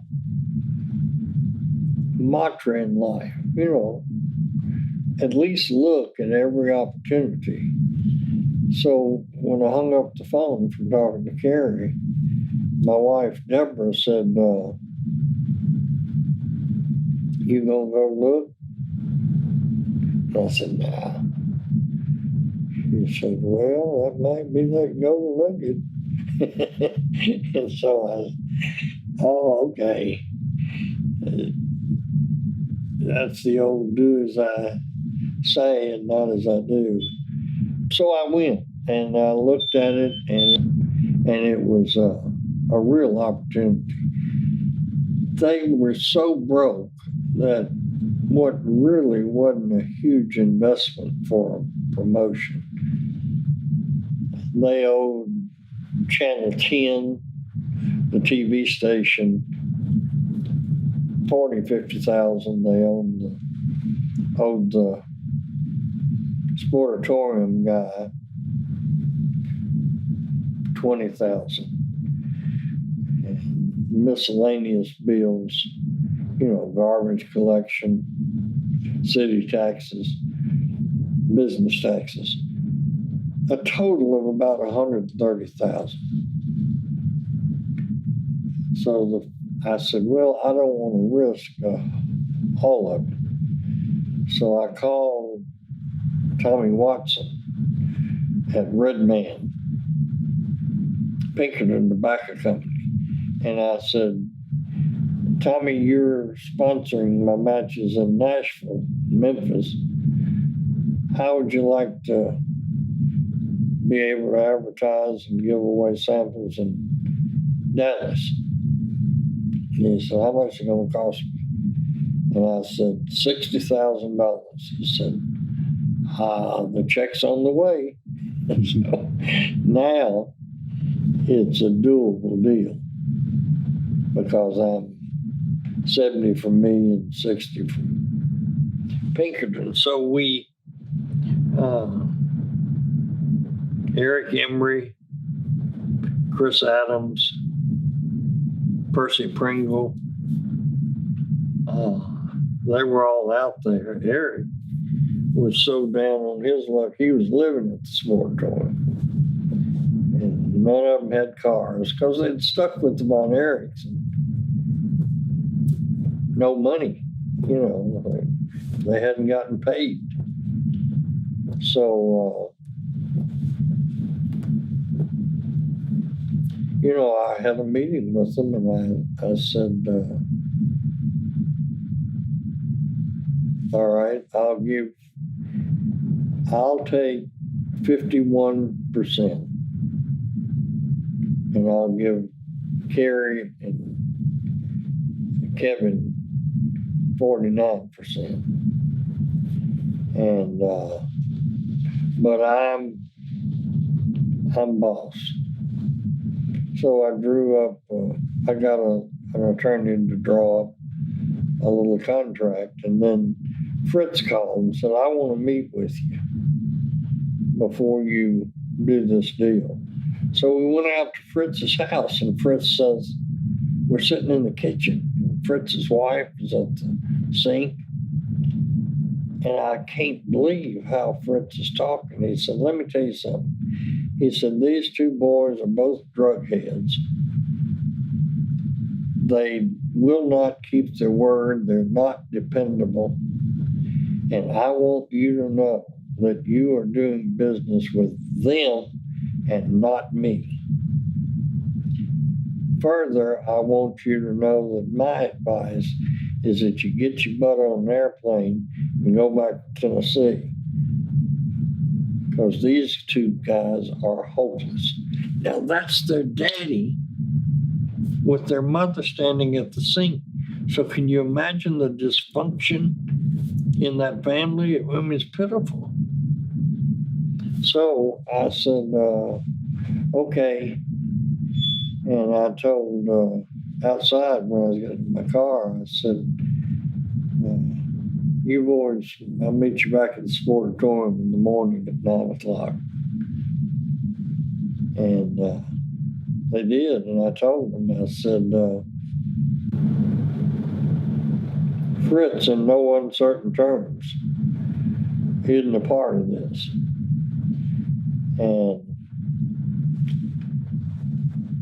But if y'all will just be sober on Friday nights, that's all I ask. You don't have to do nothing else. Well, they were for about the first 6 weeks. Then you could tell they snorted up. Then before it was over, they were slobbering at the mouth, coked out of their brain. And, but I just didn't count them. We had other angles. Chris Adams did the student ex-wife angle, that helped. Erich did the USWA versus WCCW, tearing the banner down. And the fans supported us. We made a lot of money. Kevin and Kerry's would get 20 to 30,000 a piece every month. That's how good we were doing. And I don't know, a year and a half in, one night they show up with an attorney and the attorney said, you've taken advantage of these two boys and their ignorance about business. And it's not fair for you to have half and them only have 25%. So we want to redo the contract to where you get a third, each of them get a third. And I said, nope, not for me. I said, let me tell you something. I said, these boys would be lucky to get a bacon and egg sandwich from their father. They're not businessmen. They can't even stay straight long enough to perform once a week. He said, well, I don't see it that way. So I said, well, I went and got me an attorney, and my attorney said, well, Jerry, we can win this lawsuit and win it easy. But here's the way the law works.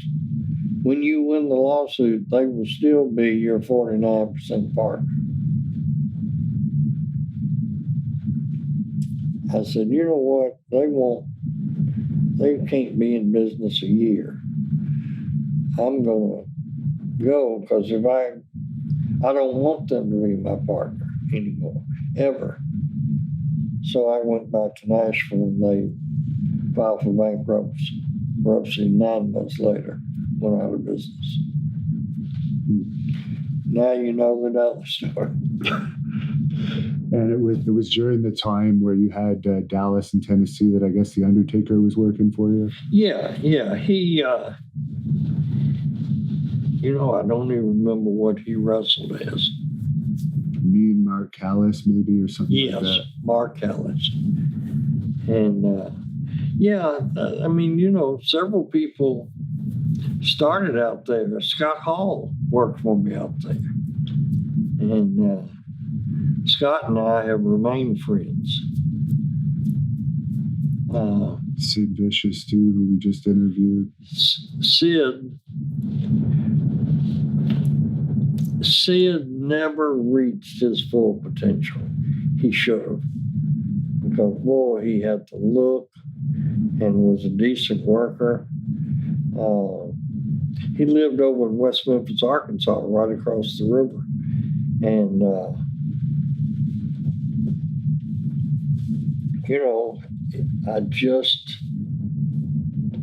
it wasn't the right timing for me to really work with him and push him, but he could have been another Hogan.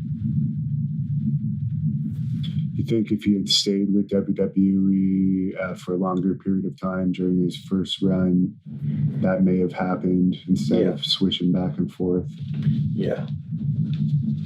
And what about Mick Foley? He was also working for you for a while. Yeah, Mick worked for me in Dallas, and I sat down with Mick, and I said, Mick, God hadn't blessed you with the right physique to be a superstar in this business. He said, I love the business. I said, why don't you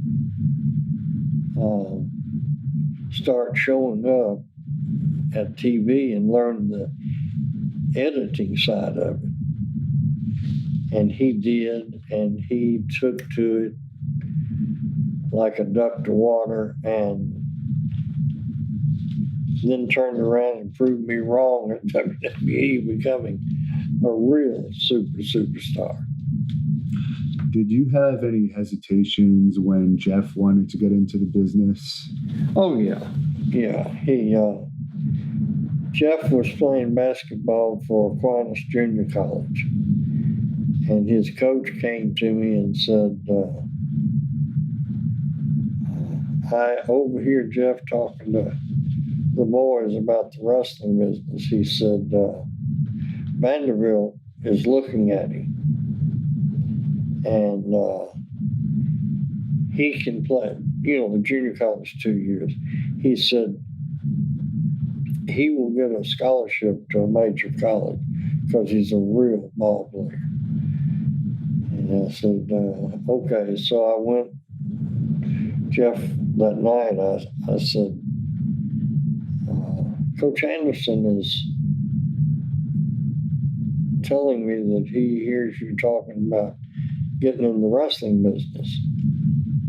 And Jeff said, yeah. I said, son, I think that'd be a mistake. I said, you'll have plenty of time. You're a great basketball player. If Vanderbilt's looking at you, if they truly are, that means whether they take you or not, somebody will give you a free ride and you can finish your education. Then, if you want to get in the wrestling business, I'll do everything I can to help you. And then that night, he said, you're right, okay. And then at the end of the season, he said, I don't want to play basketball anywhere. I'm tired of it. Will you help me in the business? Well, what are you going to do? Help your kids. And how did the agreement come with WWE where you started to help take their talent to help develop wrestlers, I guess, in the first kind of development territory. Is this before I went up there? You know what? I'm not sure the timeline on it. Yeah, the first time we did. I'm not sure when you started talking to them. Before I went up there. Yeah. And you can mark me, the time I went up there was when the steroid trial, the government, accused Vince of distributing steroids. I think that was around 93-ish. Something like that. And, but before then, I just needed some talent and some special talent, like Andre, Vince's daddy. And so, had let me have Billy Graham, Andre the Giant, whoever I'd call and ask for. And so anyway, I called Vince Jr. and said, I'd appreciate it if you'd let me have some talent from time to time. And I said, we've got a pretty good track record with polishing people and helping them along. He said, yeah, Jerry, I'd be happy to. So from time to time, he would say, why don't you take so-and-so for a little while? Then Vince and I started our Sunday conversation marathon. Sometimes the conversation would be 2 hours, sometimes it would be 4 or 5 all day. So much so that my wife started calling it Friday, Saturday, Vince, Monday, Tuesday, every Sunday. And so I finally agreed to come up there and help. I helped much more on the business end and the finances because they were in the red, $2 or $3 million, $4 million maybe. And I helped a lot more with that. I said at every creative meeting, but because I had run my own show and promoted, I realized that when somebody is a booker, if they really don't want to do it, they won't book with you. They'll leave and say, here, do whatever you need to do.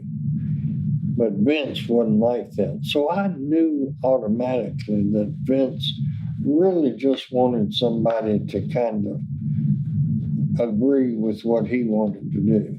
And that's all Pat Patterson and that's all Bruce Prichard ever did was, yes, sir, boss. Bruce got really mad at me.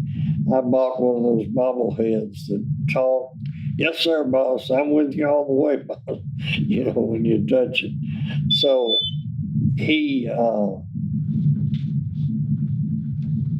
I knew that Vince would be in trouble after I got there because he had everybody compartmentalized and nobody saw the big picture. Nobody. Linda knew the business end of it, Linda McMahon, but she didn't have a clue about the creative end. So then when you go down from that, J.J. Dillon was there, and he was great working with the talent, keeping them, but he didn't see the big picture. Nobody did. So I realized that that's why I was really there. If he lost the lawsuit, somebody that could be the glue and keep all the parts together. The longer I was there, the more I appreciated Tennessee, the more homesick I got, so that I hugged Vince when he got exonerated.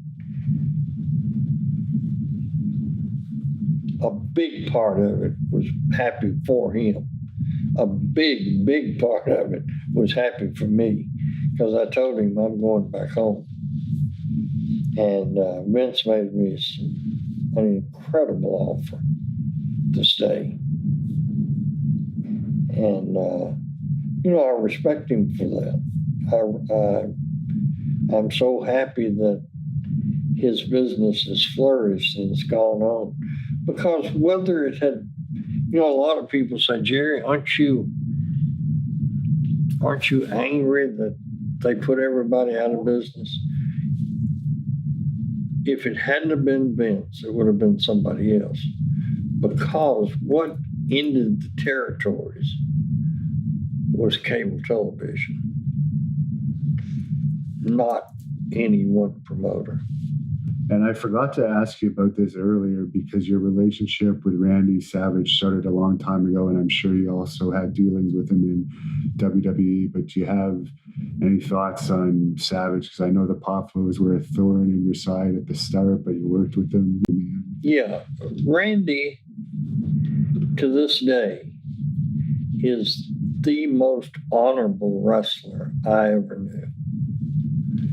His word, he would die rather than break it.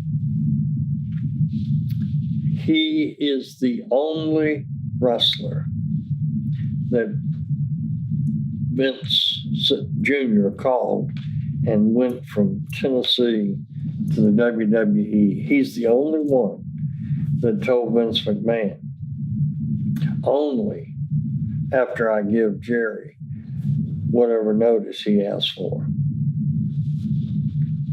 And Vince McMahon was the one that told me that. And Vince asked me, what do you think about us bringing Randy up to work in the office? And I said, I love the man. You know what I think. And Vince brought him in, had him moved to Stanford. And why it fell apart and he never had him in the office, I don't know. Apparently, Randy didn't want to finish his in-ring career at that point, from what I understand. I don't know. I just know Randy was very, very angry.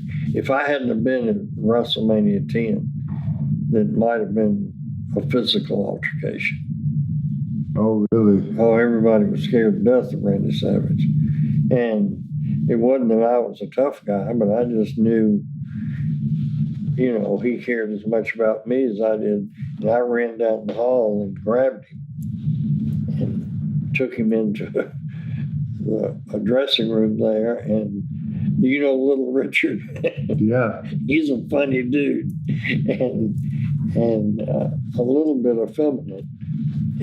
So here I got Randy and a bear hug, and I push him in, and it's in little Richard's dressing room. And Randy is screaming, I'll kill him, I'll kill him, I'll kill him. And so I finally got him calmed down. But is that because he didn't like the finish? I think it was a cauldron that boiled over. I think it was that Vince had said, I'm going to bring you in the office, and didn't. I don't think well, no, it wasn't the match, because Vince said, you set up Randy's match. So I set that up. And they had he was wrestling Crush, right? Fight all over the building matches. Or Falls Count anywhere. Yeah. But back to the way it started, Randy was running opposition to us. And he would go on his TV and knock Lawler and Dundee every week and knock our matches. And, there's a funny story. I'm sitting in the Memphis locker room, and we had a private dressing areas, but we had this big room where everybody would sit around and tell stories and, just talk and joke. And one of the boys said, Jerry, why does Randy Savage and his daddy spend their whole hour talking about us? So I made the offhanded comment, you'll have to ask somebody else, because I don't know how crazy people think. Sputnik Monroe's sitting right beside him. He jumps up in a Sputnik fashion and he said, by God, I'll tell you how crazy people think. And of course, the dressing room broke up. He storms out, tells us to go have sex with ourselves in a crude way. But anyway, when they threw in the towel, Randy called me and said, Jerry, I just want to tell you, I appreciate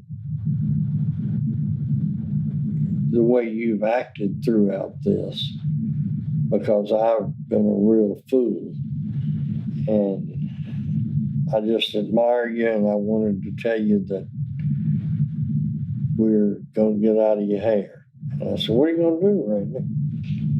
He said, I don't know. I guess I'll try to find somebody that'll hire me. He said, I know that I cut a lot of that out because we tried to run against you. And I said, well, you have been plugging a match against Lawler and Dundee for over a year now. Why don't we get some mileage out of it and draw some houses? And he said, you think anybody over there would work with me? I said, yeah, you just give me your word that it's business and not something stupid, and we can make a lot of money. So we did. We had Randy show up, act like it was an invasion thing, and he and Lawler drew huge houses. I think we had a $65,000, $70,000 house in Rupp Arena in Lexington. But then, finally Vince called him. Randy came to me and he said, how much notice? I've got a chance to go to WWE. I said, a week or a month or 6 weeks or however long you need to get notice, I'll give it to you. And I said, just 2 weeks, Randy, I need to get the title off of you. And he said, what? I said, yeah, I want you to make a lot of money up there. I said, you're a great talent. And he and I have stayed friends all through that. After he left WWE, every time I had a house, I showed you that picture, in Sanibel. And every time I'd going or coming, I'd go by and visit Randy. We'd sit and tell war stories about either Memphis or New York. He lived in Kentucky even when he wrestled in WWE. He met his wife in Kentucky. I see. Do you have any thoughts on Dutch Mantell, who we're interviewing tomorrow? Yeah, Dutch came to me. I don't really remember the date he came to work, but Dutch was just a workhorse. He'd work as often and as much, and he was a great talent. And, he had a bull whip. He cracked that bull whip, was very efficient with it, where he didn't hurt anybody. But I just liked him, and he liked working here. And one day he said, I'd like to learn the business end of the business. Can I come by your house? And so for months and months, he would come over to the house and sit, and he would contribute some ideas, and I think he took that knowledge to Puerto Rico and had the biggest run they've ever had. And one of the most known angles in Memphis is the Andy Kaufman angle. Could you talk about how that whole situation happened? Yeah. There are a number of stories about how that came about. Now, I cannot attest. One story is that the magazine guy,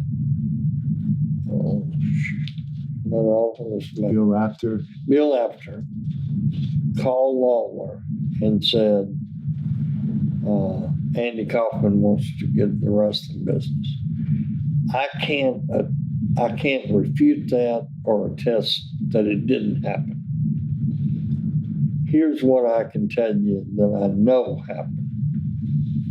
I'm sitting in my office and phone rings and I answer it and the guy says, Mr. Jarrett, I'm Andy Kaufman. Do you know who I am? And I said, yeah, I watch Taxi. It's one of my favorite shows. He said, well, I want to get in the wrestling business, and part of my stand-up comedy routine is that I'm the intergender champion of the world. And he said, I know a little bit of amateur wrestling. Can't compete with your guys, but I think I can beat any woman that'll get in the ring with me. I said, boy, you're covering a lot of ground, Andy. He said, well, I believe I can. And he said, I'll put up $5,000 that I can't beat anybody if you'll bring me in and book me. So I said, that sounds like a winner to me. And then everybody knows the rest of that story. One night he was about to get beat by a woman in Memphis. And Lawler and I are at the back. And I said, Jerry, you better get up there. Andy's going to lose his $5,000. So Lawler walked down to the ring and, was a distraction, and finally got in like he's separating him and got disqualified. But, Andy loved the business with heart and soul. We did an angle where Lawler pile drived him. He went to the hospital, convinced the doctors that he had busted a disc. They put him in a neck brace. He's supposed to go and have them check him and leave. He stays there a couple of days. Then the next thing I know, I'm watching television and he's on national TV with a neck brace. The same Jerry Lawler tried to break his neck. And, it's one thing that people misjudge or don't really understand. At the time, it was kind of a special attraction for us. It wasn't the legend that it grew into. And that's because Andy Kaufman had such a big audience nationally with Taxi. And that when he did this, it became the talk of everywhere. It was really just another match for us. And he ended up having 5 or 6 matches, didn't he? Oh, yeah. And he loved wrestling. And he wanted to keep coming back. And he'd have these ideas. Can I feud with Jimmy Hart? And what if I come in and make the whole circuit? Go to Nashville, Louisville, and everywhere. And I don't think Andy ever cashed one of his checks. Is there still video footage of all of his matches in existence somewhere? I think there's some on YouTube. Okay. Yeah, because I could see WWE wanting to do a special DVD release on that at some point, but I guess in those days you taped over the tapes a lot too because they were expensive. And I understand you had a lot to do with Vince McMahon getting into wrestling as an actual wrestler because he had his first match here in Memphis. In Memphis, yeah. One day we were sitting around. Vince, instead of working at the office, I had an office there, and Pat had an office there, everybody had an office at Titan Towers, but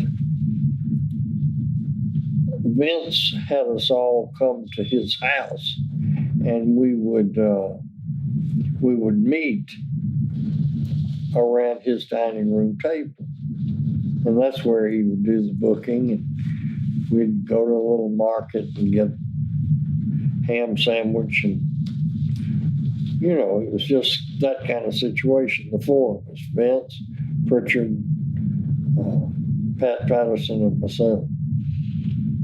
And one time after the booking meeting broke up, Vince and I are sitting there talking, and he says something. And I said, do you try to be a heel?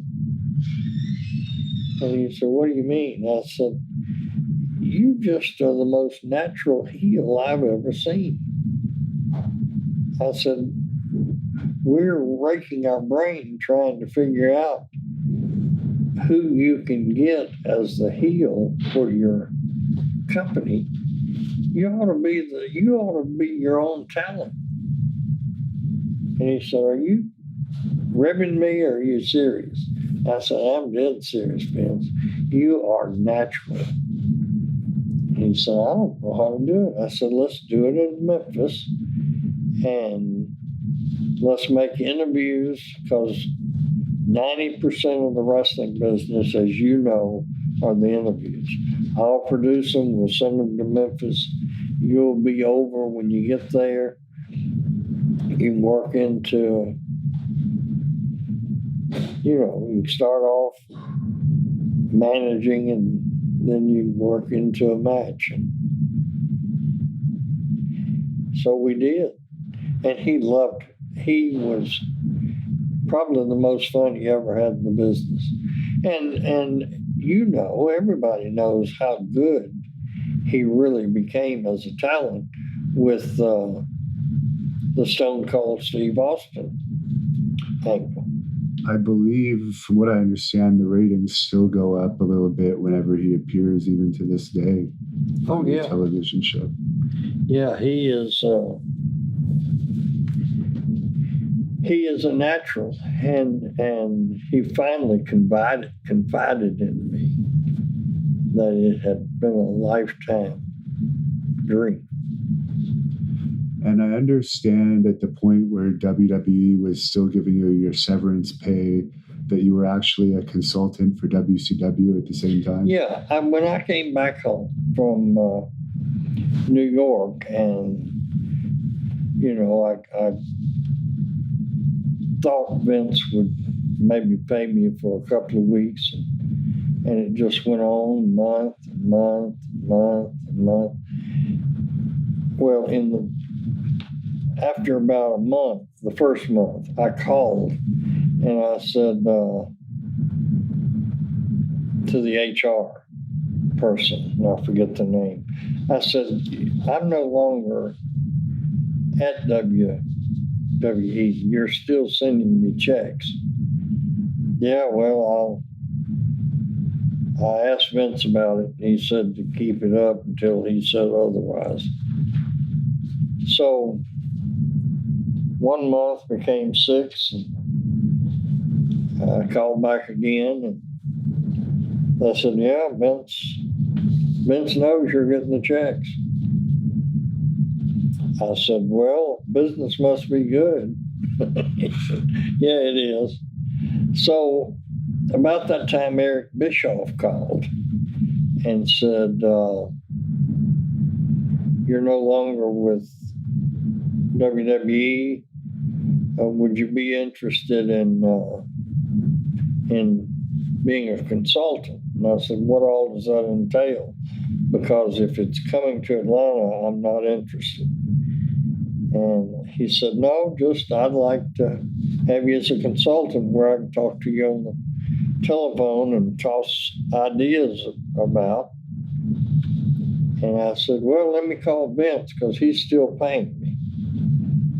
So he said, okay. So I called Vince and I said, Vince, they want to pay me a lot of money to be a consultant. Number one, if you don't want me to get involved, I certainly won't.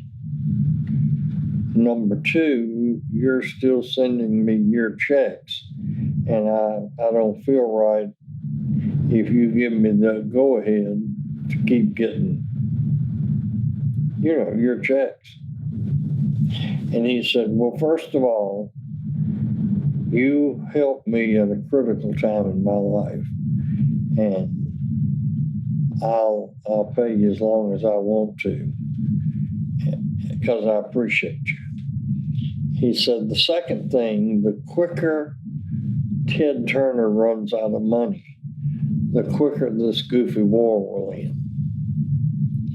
So Erich Bischoff or anybody at WCW is not going to listen to you anyway. So take their money. I said, okay. So I called Erich back and told him, yeah. So he sent the paperwork up.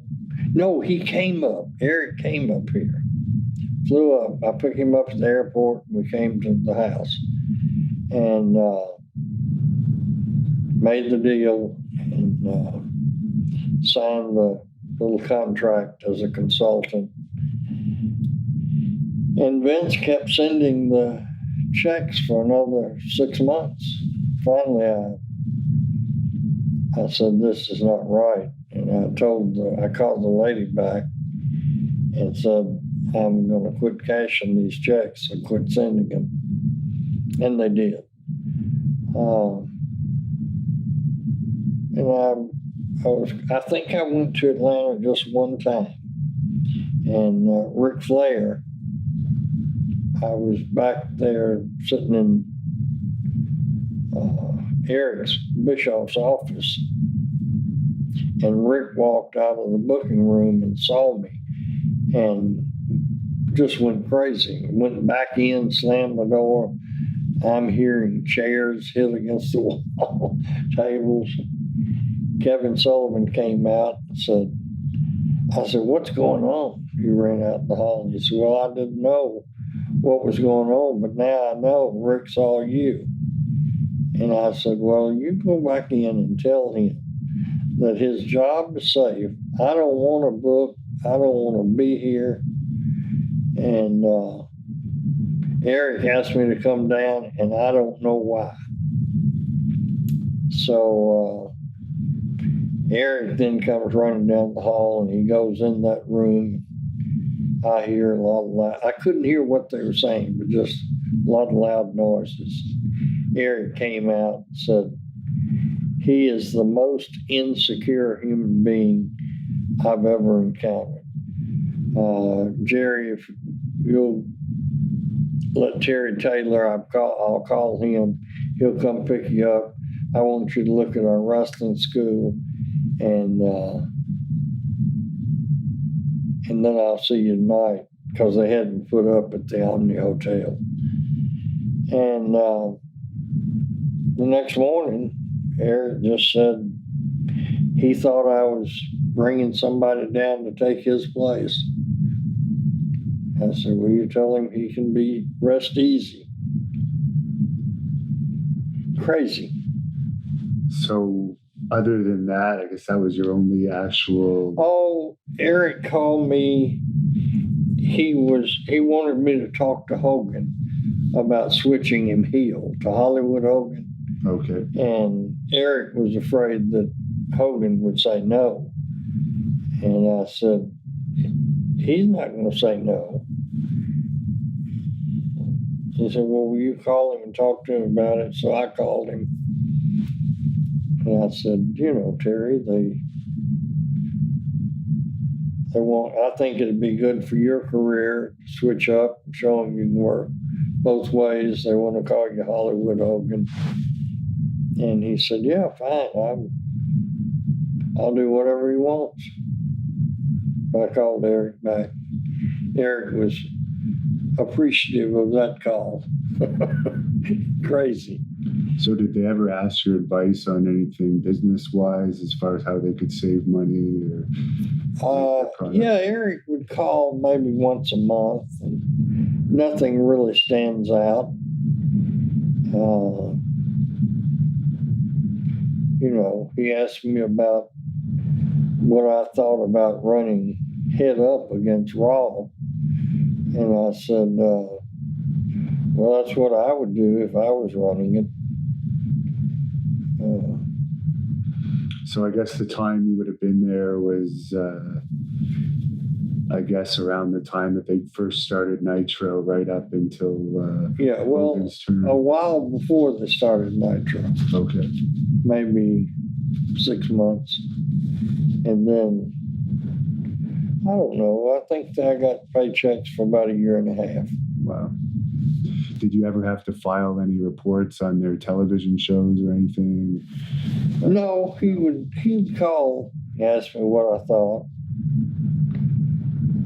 I was always politically correct. You know, he didn't want to hear it. I didn't like it any more than Vince wanted to hear. How did you like dealing with Eric Bischoff overall? Yeah, he was a little insecure. And I remember telling him when he started All the Talent, I said, but you know, you have to be political in that situation. Being a consultant, you have to really understand that generally the person hiring you doesn't want a consultant. They want a validation. So I would be very diplomatic and say, you know, Chrysler can run out of money, so can Ted.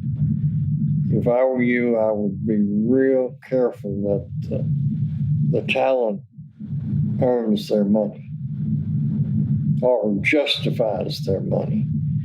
And of course, they'd pay somebody $30,000 or $40,000 to stay at home. Crazy kind of stuff. Did your contract just run out, or did you quit, or how did the end of that deal come? Oh, isn't that funny? I'm trying to sit here and to recall. No, I do recall. Because Vince was calling, asking me to do some things for him that I perceived as a conflict. So I called Erich and I said, Erich, you really don't need me. You're doing a great job. Because I guess Jeff was still working for Vince during that time, wasn't he? That probably was a factor, yes. And, you know, I just remember that I didn't feel comfortable with the conflict. Linda McMahon called me once, I do remember this, and said, aren't you real close to the Steiners? Yes. Well, could you kind of back channel, tell them we'd like to talk to them? And I said, well, I can't right now. I'm working for WCW. And I called her a couple of months later when I wasn't working for WCW and arranged them to meet the Steiners. they called Vince called me about meeting with Hogan about coming back, and I set that meeting up too. And because, you see, I had this real feeling for Vince McMahon Sr., even though he was dead. And I don't want that to sound self-serving, but it's just that Vince Sr. intervened in my life and Eddie Graham at a time that had they not, I wouldn't have been in the wrestling business. And so there's not much I wouldn't have done for either man. You probably don't recall this because it was a while ago, but Jeff Jarrett had 2 stints in WCW. The first time he went to WCW from WWE, did he ask your advice at all? I'm sure he was probably getting a better guarantee with WCW at that time. You talking about when he followed Russo? No, I mean the first time when they brought him in as a 4 Horsemen member, and then it ended up, you probably don't even remember that. No, I don't. Yeah. Here's the way I've tried to do with all of my children. Because I was raised by just my mother. And my mother's parenting style was, if you ask me my opinion, I will tell you. But if you don't ask me, I won't volunteer. Right. And that's the way I have been with Jeff. Or, all my children, for that matter. I just, right or wrong, and I'm not sure whether it is right or wrong. But because that's the way my mother raised me, that's the way I raised my children. And as for the second time when he followed Russo there? I broke my own rule. And I told him that's a horrible mistake. Russo is a cancer son. I don't know if he's got a picture of you with a goat or what, but that's a huge mistake. And you mentioned the story about Ric Flair throwing the temper tantrum in WCW. What were your dealings with Flair like prior to that when he came to Memphis? It was never really good. And here's why. I decided to have a match with the 50 top wrestlers in the United States on the card, and a big build-up. I wanted to break the Omni record and the Florida record for big gates at the time. And so 4 or 5 weeks in, the tickets just weren't going. And I had myself set up to lose $50,000. And I said, that's crazy. So I went to cutting talent. And I cut Ric Flair. And I left Dusty Rhodes. Woo. Rick called and said that's the biggest insult I've ever had, and I won't ever forget it. And he did. So it had never been a good relationship. Compounding that was when he had the championship, the NWA belt. He came in once and wrestled Lawler. Then the Alliance called me and said, we need you to book Rick again. And I said, oh, okay. And this time I did a deal because I didn't want him to come in and beat Lawler, my star, over and over and over. So I switched the belt to Coco Ware. So when Rick came in, came in to wrestle the champion. Well, Coco Ware was the champion. He took that as a huge slap in the face. And I saw a video, I'm just recalling it now on the internet recently, that Gary Hart put out before he passed away. I'm not sure if you heard about this, but he alleged that he had a fight with you at one point. To the best of my memory, I only was in Gary Hart's presence one time. And that was my very first night in Atlanta. And Bill Watts was booking.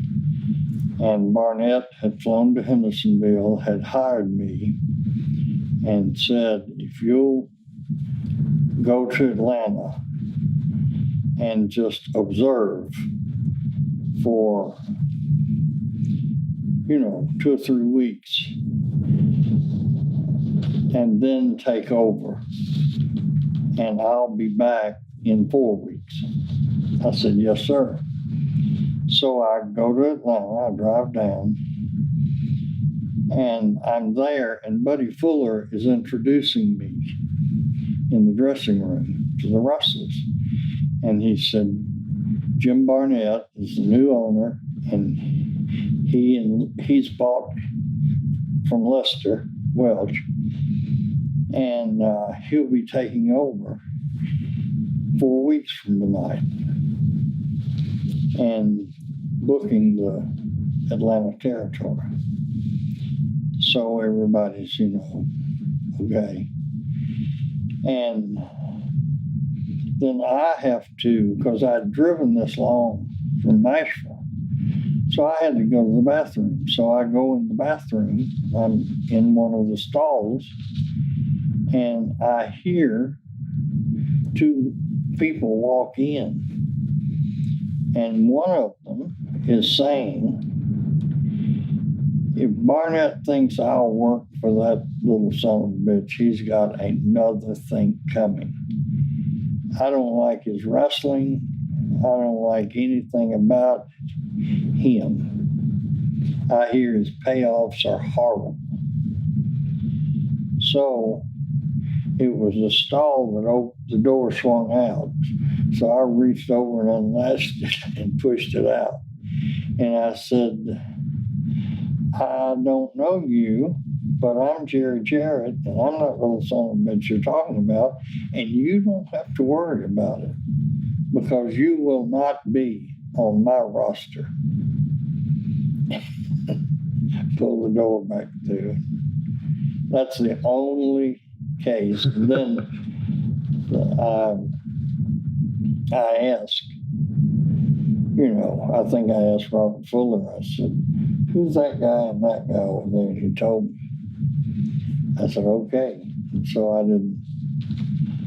I'm pretty sure that it was Gary Hart talking, but I didn't risk it. I didn't look either one up.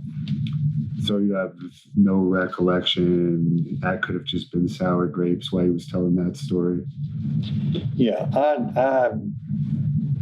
I've never heard of Gary. I can't even imagine him saying that. Yeah, I won't waste your time playing it for you, but it has a good amount of hits on YouTube. Someone's posted it, I guess, from the shoot interview he did before he passed away. Yeah, I don't know. It came up when I was looking at videos about you. My guess is that because Atlanta popped so big and he realized how much money blowing his being cocky, I'm guessing he, it grated on him. Right. You won't find anything where I've said anything about him. No. Because he's inconsequential to my life. So generally the person that's crying wolf feels like they got slighted. Now, I know this is a long, detailed story, so I'll only ask for the brief version of it, but before WCW sold to Vince, you had a group of investors involved in buying it. Could you explain that? Yes. John Corcoran.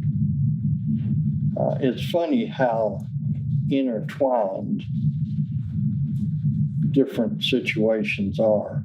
You know, we talked earlier about buying Vern Gagne's AWA. Yeah. Well, in those negotiations, Vern was represented by a Boston company. And the principal that was representing Vern is named John Corcoran.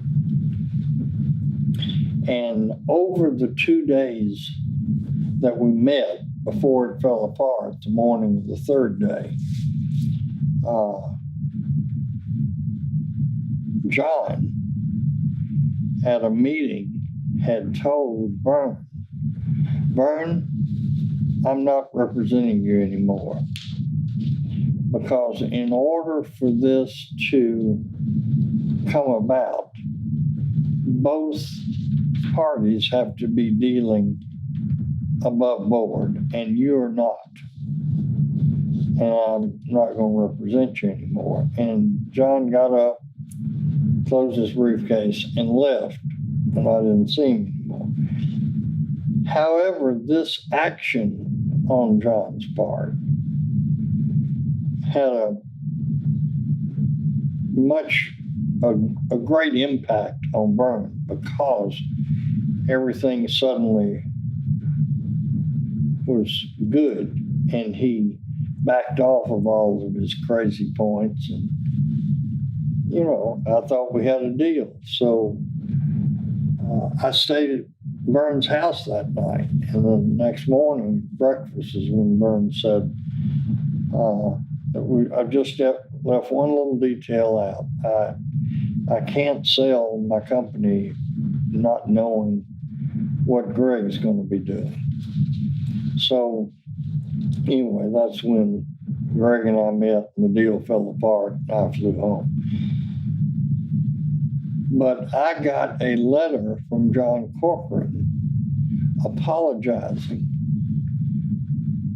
for what had happened up there. And John and I started corresponding written first, back and forth. And I said, oh, it's not your fault. You couldn't help it. And I said, blah, blah, blah. Anyway, then we started talking on the phone. And then we developed a friendship, and John flew out to Dallas to visit me once. Well, he was doing business in Dallas, but he stayed over Friday to come to the matches. And we became great friends. He came to my daughter's wedding. I went to his wedding, and we became really good friends. And John calls me one day out of the clear blue and says, WCW is going to sell. And I said, really? No, I hadn't heard that. He said, well, a couple of banks up here know of my friendship with you, and we would like to buy WCW if you'll agree for a 25% stake. In other words, they're going to buy all of it and give me 25% if you'll run it for us. And I said, sure. So the process starts, and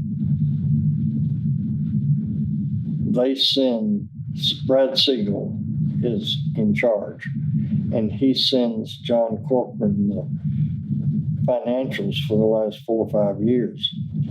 And there was a whole lot of conversations, faxes back then before we used faxes, with financials and what I saw that I could cut the budget here and cut it there.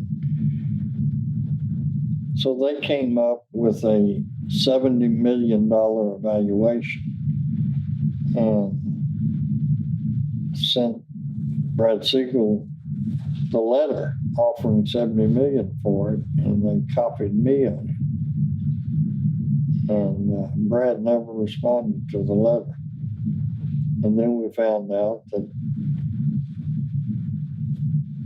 WCW, whoever was in charge, sold it to Vince for $5 million.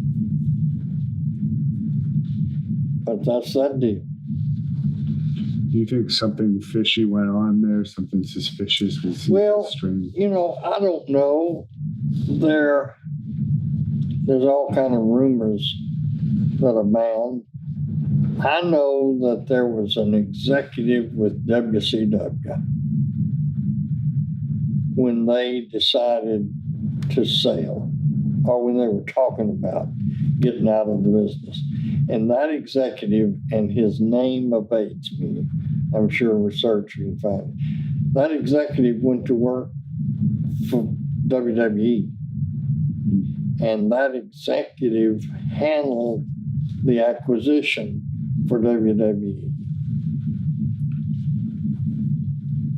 Was that just circumstance or what? I don't know.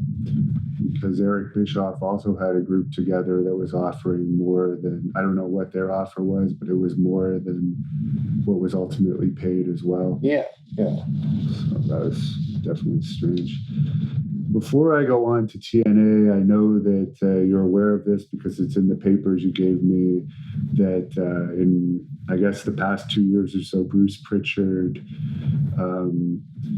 part of his gimmick is making fun of you. It's part of his routine. Yeah, and this went on for a couple of years, and I wasn't even aware of it. But a radio station in Memphis called me one time, and they asked me about my recipe for chicken salad. Well, I do make chicken salad, and it is delicious. It has apples in it, and pecans, and very tasty. And so I didn't know anything about Bruce's gimmick, so I proceeded to tell them about how I make my chicken salad. Well, the interview went on, and my phone blows up with people saying, "How could you let them make fun of you like that? Those bastards, blah, blah, blah, blah, blah." I said, "I didn't know. I don't see what's the problem with it." "Well, have you heard Bruce Prichard?" "No." So then they tell me about Bruce. So for a while, I had fun on social media telling that Bruce Prichard is his claim to fame is going after Pat Patterson's coffee and saying, "Yeah, boss, that's right. I agree with you all the way." But that childish, and it got old, so I just quit mentioning it. And I don't know if he's still doing it or not. Well, in researching this, I actually listened to an interview with Bruce on Jim Cornette's podcast where Cornette was actually defending you, and he referred to you as a habitual liar. Not Cornette, Bruce referred to you as a habitual liar on that podcast. So I don't think that Bruce is done with you quite yet. Yeah, I don't know. But as Jim had the numbers and the historical facts to defend you, and Bruce wasn't coming up with much substance. Yeah, well, when a person has accomplished little in life, it really doesn't matter what they say. Right. Now if somebody has a stunning track record says something negative, I would be concerned and try to write it and say, what's the source of all this? What my thinking is that Bruce, first of all, I know for a fact he feared, because I told him. I said, up there one day, I said, why does Pat have you here? He said, what do you mean? I said, you don't ever contribute anything. What's your purpose? He said, well, what's yours? I said, well, if Vince goes to the pokey, your ass is going to be out of work because I'm going to be in charge. And so I guess that it's still a carryover from that, Right. Because his big thing is he claims that whole situation never happened. But I actually interviewed J.J. Dillon, who was head of talent relations, and he actually confirmed that, yes, you were the one that would have been put in place at the time. And he's also friends with Bruce. And the reason J.J. knows that is when I got there, and I had asked Vince not to. And he said, no, I want you to walk through to all these departments, and I want everybody to talk to you as if they were talking to me, because this thing is very real. And so Vince had a meeting in the cafeteria and had a table set up front, and Vince sat here, and they had me sit in the middle, and Linda sat over here, and he made the announcement that things are, my attorney thinks we'll lose. I don't. I think I'll win. But in the event I do, Jerry's going to continue running WWE. And he said that in the meeting. So, I spent my time, probably the first month I was there, I spent every day with the treasurer of the company, seeing, the business end of it, what they had to pay, what raw cost, what travel cost, what the different departments were. And I heard you even saved them on a hotel deal where they were paying too much for a hotel. Yeah, it was.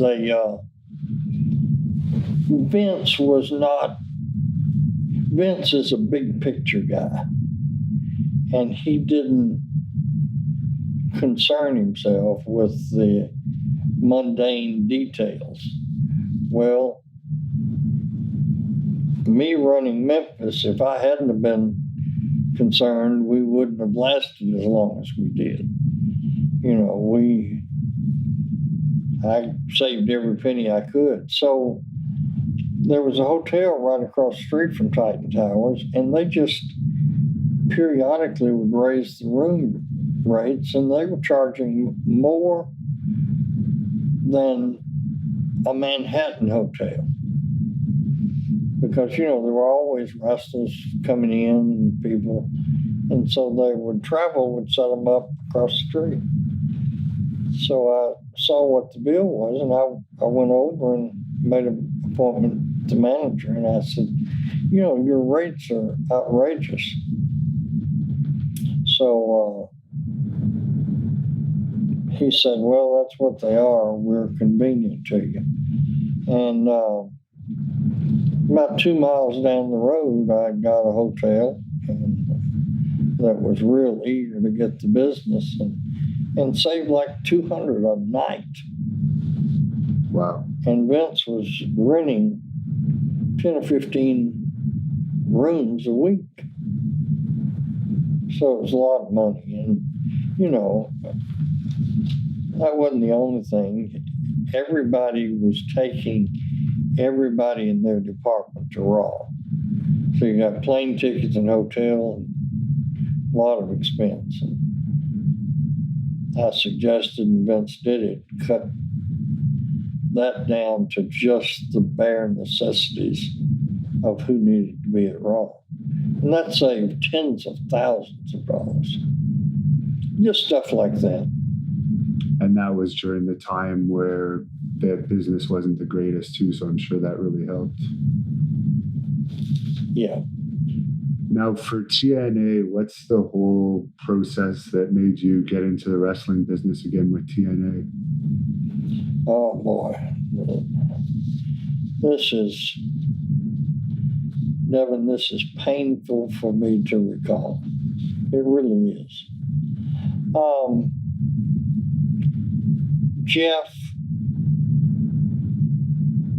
left. Jeff didn't think that he was going to be treated fairly by Vince when he left. The pipeline of pay-per-view money is real long. So Vince owed Jeff for 3 or 4 pay-per-views and, a bunch of money. And Jeff feared that he wouldn't get paid. And so he was booked against China and was supposed to put the title on her and said, Vince, I want to get paid for the pay-per-views and the shots you owe me, or I'm not going on. And in the wrestling business, there's not much you can do that is worse than that to a promoter. So, but it happened. And I blame Russo. Well, I mean, you can't blame somebody else because Jeff did it, but Russo was a horrible influence. And so to tell you how much it affected Vince, I don't know if you saw the night WWE and Vince took over from WCW, but he publicly fired Jeff in the ring. Did you see that? I recall it now that you mention it, yeah. Yeah, so anyway, so now WCW's gone, and so it's Jeff was used to making huge money. Made big money at WCW, made big money at WWE. And now there was no place for him to wrestle. So Jeff comes to me and says, I've got an idea about starting my own wrestling company. Will you help? And I said, oh, son. I said, I'm out of the wrestling business. And so he says, well, you want to go fishing? So I said, yeah. So we go to New Orleans. Bob Ryder's got a fishing boat. The seas were terribly rough. Jeff got seasick. But at any rate, during that trip, Bob Ryder and Jeff are telling about this concept of Tuesday Night Titans, and that they can sell it for $9.95, and we can get enough without national TV. And so I tried to talk Jeff into coming to work for my construction company, and I offered him. I said, "How much would you make at WCW or WWE?" And he told me. I said, "I'll pay you that." And let's go on. I'm enjoying building houses. I built a big private school and football field and baseball field, gymnasium in Kennesaw, Georgia, right outside of Atlanta, and had some really nice projects in the works. One of the biggest churches in Atlanta. We had the contract there. Anyway, he just wanted to be in the wrestling business. So he told me how much money he needed, and so I agreed. And I think, and I understand why Jeff did it, because that was his experience, and he couldn't hire people from WWE, but the losers at WCW were all out of work. So he was able to hire all them. And he just filled up TNA with all these people that I just thought were, and I would talk to him and I would say, why would you hire somebody? A collection of people that had failed in their promotional effort. And I guess it's because it's all he knew or thought that's all he could get. But one of the guys he hired that was in charge of syndication is what really broke us, because he had us buy TV ads in towns that didn't have access to pay-per-view. And so one day the pay-per-view guy came and said, all these numbers are bogus. He's lying to you. And so all of a sudden we realized that we broke, or near broke. And Jeff got a contact with Health South, Richard Scrushy, a nice man that I really liked. But everything went good for a while, and then darn if Richard didn't get word that his stock was going to drop and sell his stock high, and ended up going to jail, lost a fortune. So then we were in the soup again without funding source, and that's when Dixie Carter and Panda Energy became my partner, and it was just from the day they came in, I came home and told my wife, I said, it's just a matter of when, not if. It's going to go under. Deborah and I had bought a commercial building in Hendersonville, really nice. That's where we had our office. The day after the contracts were signed, Dixie Carter shows up and says, I'm moving the office downtown to my office. And I said, Dixie, what?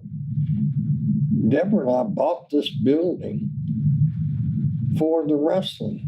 She said, well, sell it.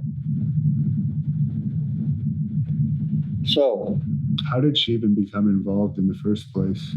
Because her daddy was Panda Energy.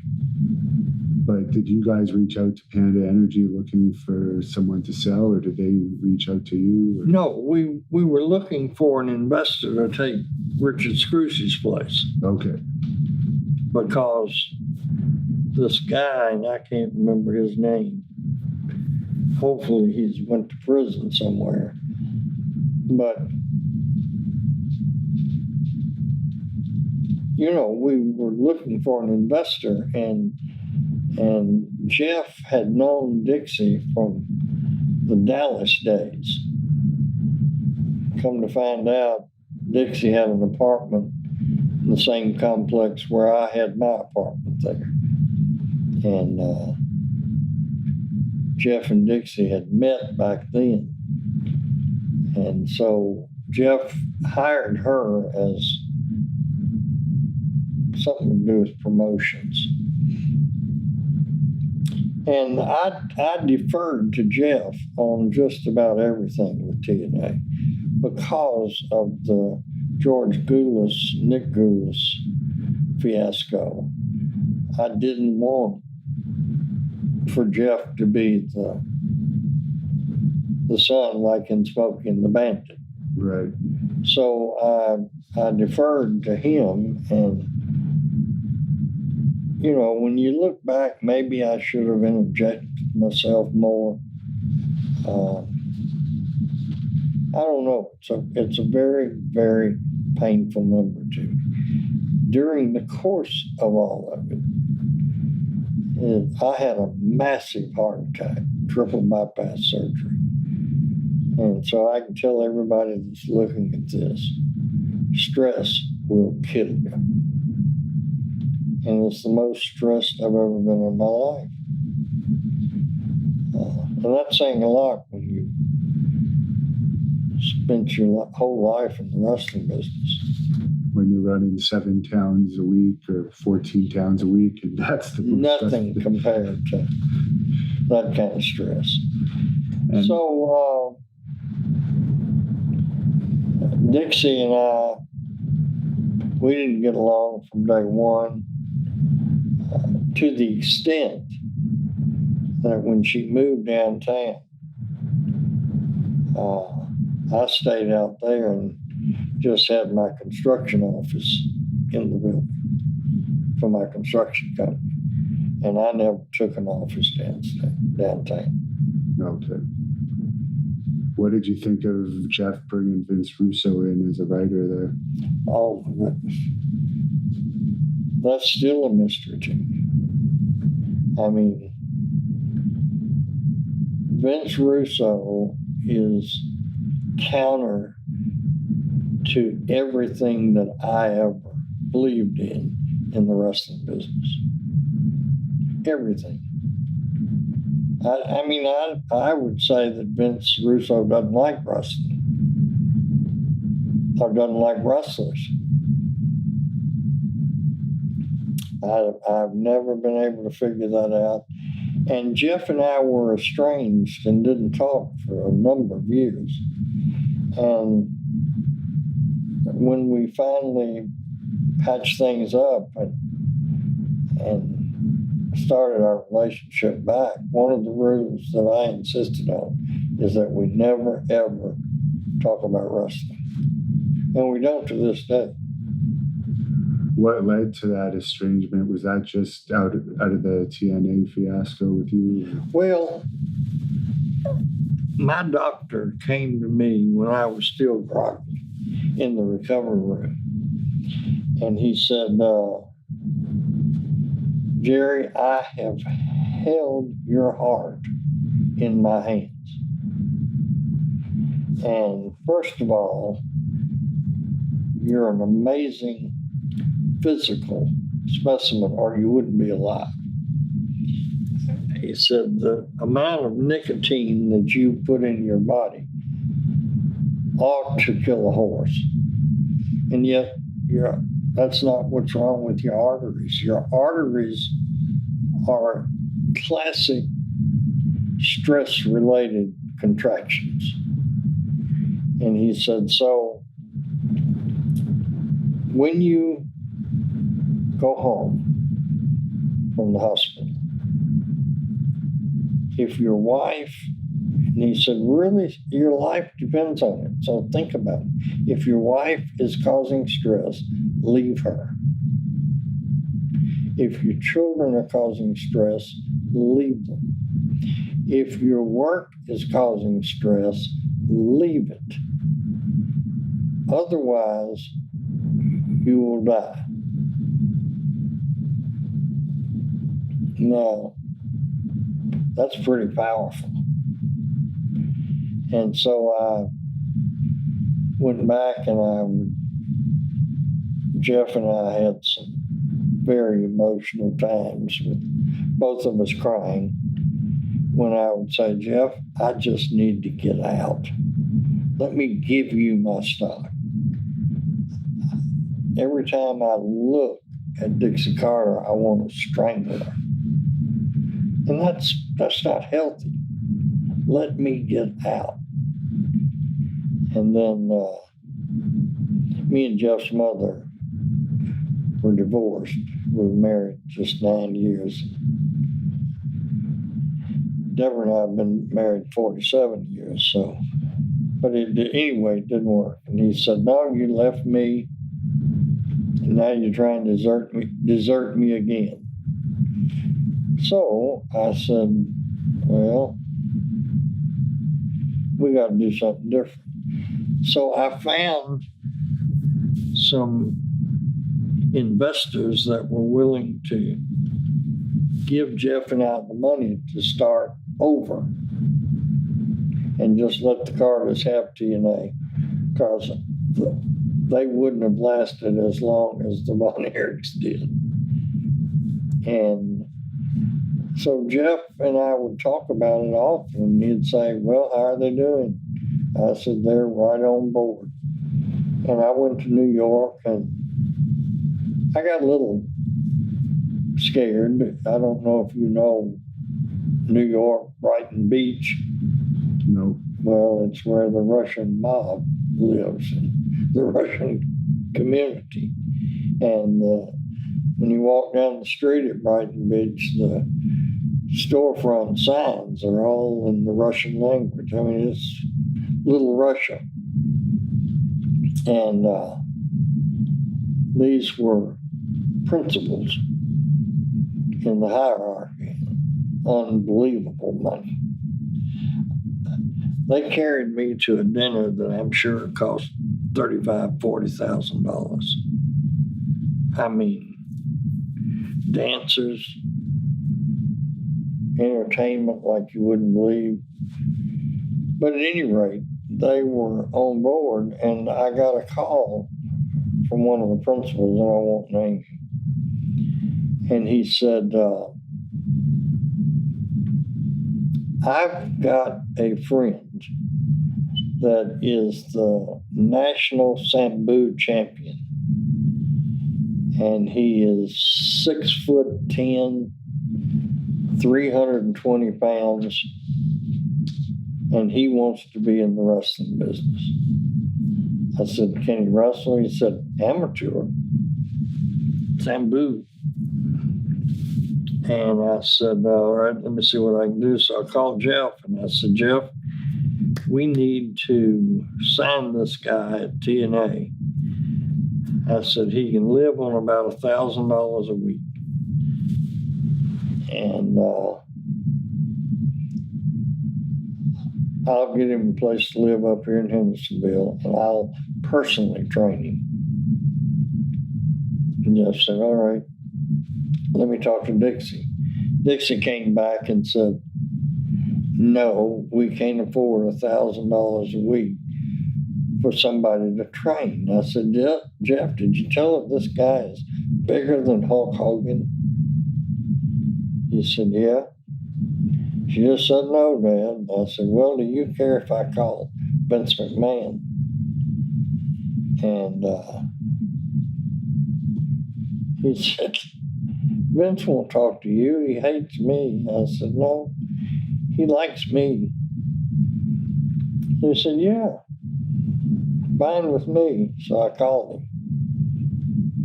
And Vince said, will you put your stamp of approval on him? I said, yes, sir, I sure will. He said, well, send him to the office and I'll sign him up, put him in school. So I called Jeff back and I said, Vince is going to take you. Okay. So Deborah and I took my daughter and her husband and our grandson to New York on a vacation. And I talked to my Russian friends and said, Vince wants to see him. Here's the number. Johnny Ace, he said, have him call Johnny. Laryngitis. Yeah. And so he called them, and they said, yeah, come over.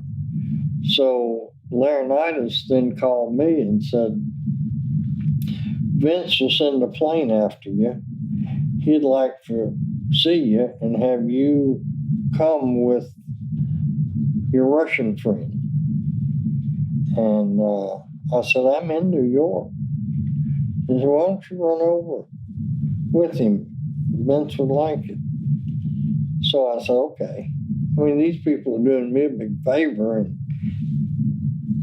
sealing my relationship with wealthy Russians. And so I go over, and then Vince says, I think he said Lawler told me that you really were trying to get out of TNA. I said, I am. He said, well, why don't we grin for the camera and I'll tell the world you're here. Said the goofy Panda Energy people will think there's a spy among them because they're really marks in our business. And I said, yes, so they are. And I thought, well, you know, this is a way for me to get out because they're liable to explode. Right. Because you couldn't get out of your deal with them? Well, every time I'd go to leave, Jeff would say, you're abandoning me. Right, I see. And it was, you know, shoot, you love your children, you don't want them. So I thought, well, if they run me off, I'm not abandoning anybody. Well, exactly what Vince McMahon knew took place. Before I got back to the hotel in New York, they signed wasn't his name Oleg?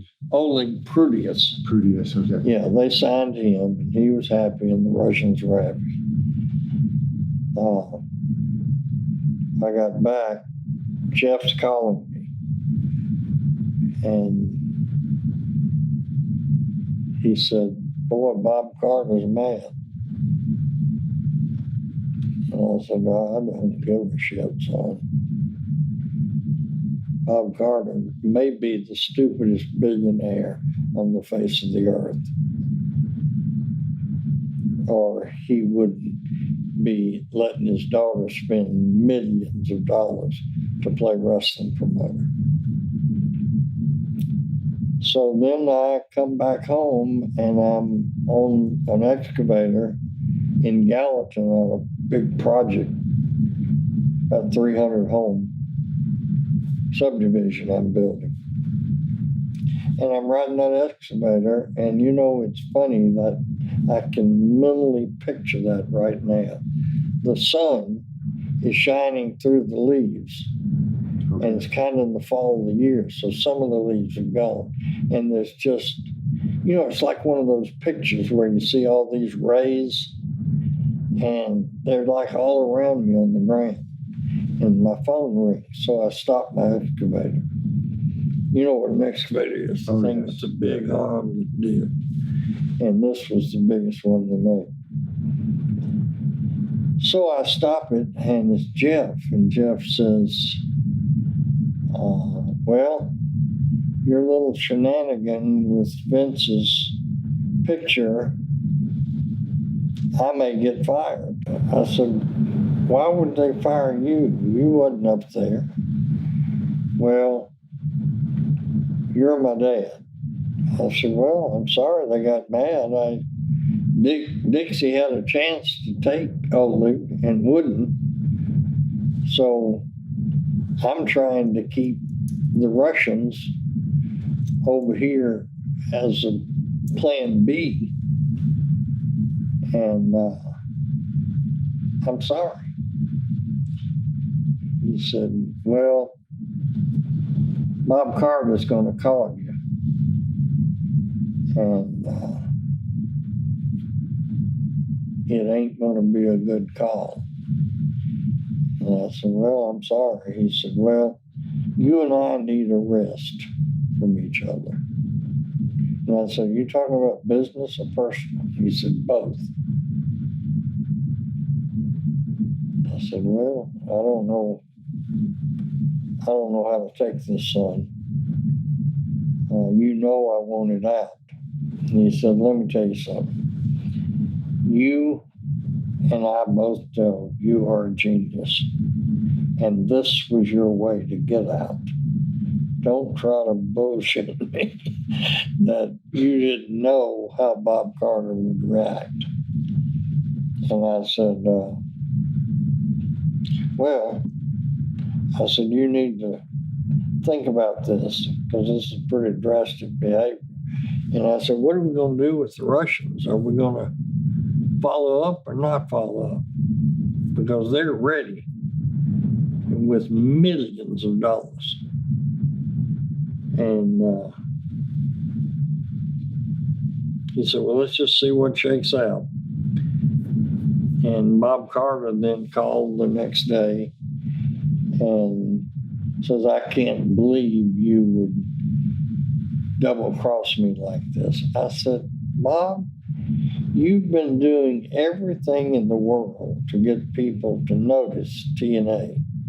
And I make one trip to New York, and you've got more publicity on social media than you have since you bought into this damn business. Yeah, I actually remember that. It was on all the wrestling news sites when you. Yeah. And he said, well, I look on it as being a traitor. And he said, we can't work together anymore. I said, well, I understand that. You going to buy my stock? Or am I going to have to sue you? He said, I'll buy it. I'll have my lawyer call me. So they paid me a fair price for it, what I asked for.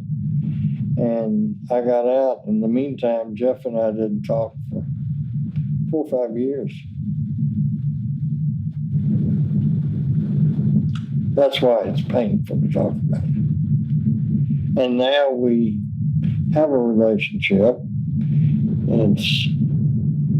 He's so busy, going all over the world trying to get something going. I don't get to see him as often as I'd like. But,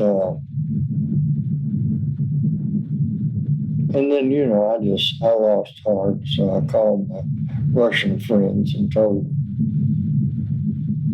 I wasn't going to pursue it. That's really too bad because you could have had something special there with you could have had something special with the Russians. Oh man, yeah. I mean, I had. Well, let me tell you how connected they were. Do you remember when Shane McMahon was in Russia and China? I remember hearing about it, yeah. Well, he went through my people. Wow. Same people. Yeah, we could have had wrestling on a global scale.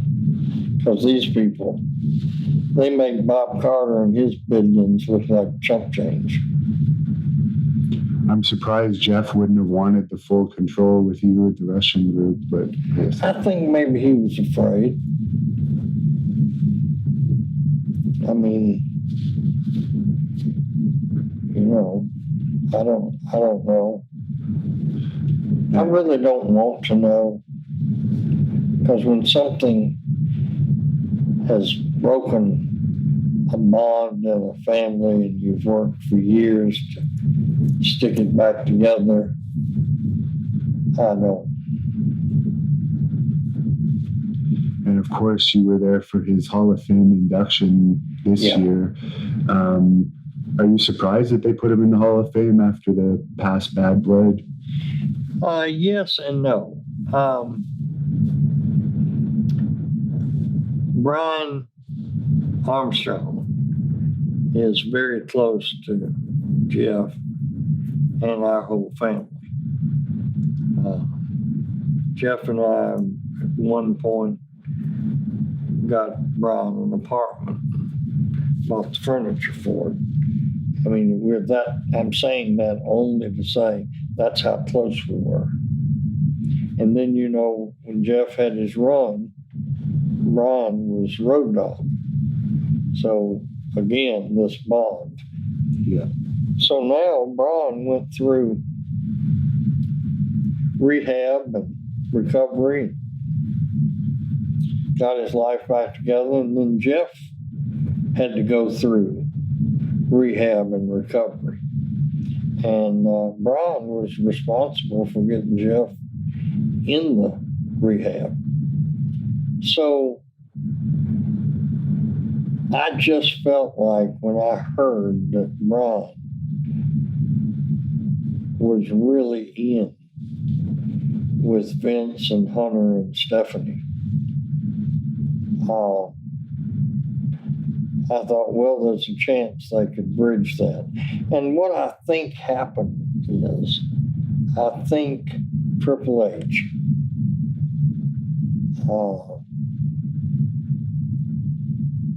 says, we are a global company, Vince.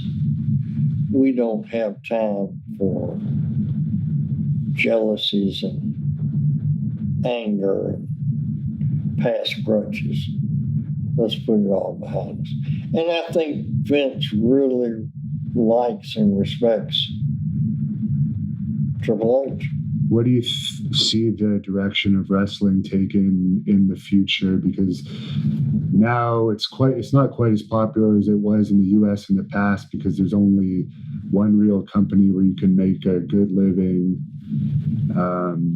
WWE is doing more shows overseas now, and I guess New Japan is starting to run in North America.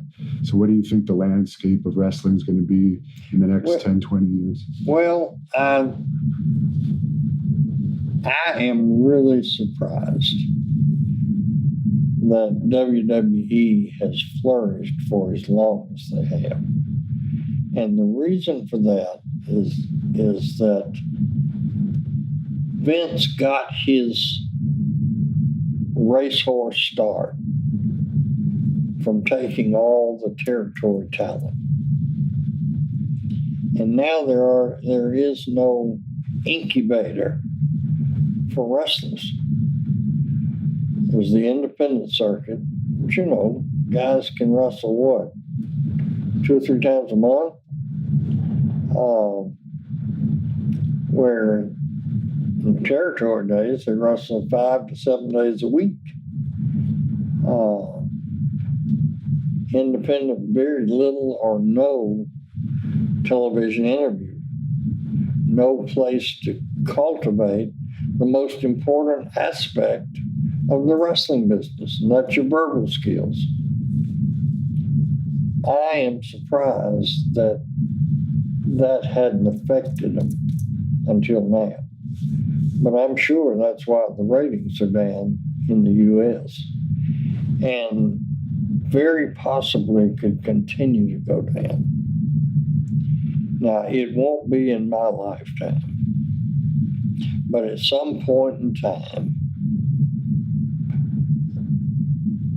some form of the territory system will come back.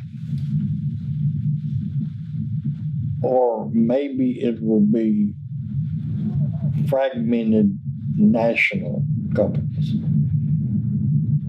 But if you take the college football system and collapse it, how long will it take the NFL to go out of business? Yeah. Not long. They can get some kids out of high school, but not enough to have the success of the NFL. Now that's my conjecture and opinion. I just don't think you can make a seasoned wrestler, or enough of them, out of a wrestling school. And some of those guys don't necessarily have the passion to begin with, because they're signed from other sports. They haven't worked the territories for years. And that's right. Everybody that became a star in the territory system had worked when they were hungry, and hitched rides with each other, and slept in flea bag hotels. I mean, back in the day, you had to go through it before you made the big money.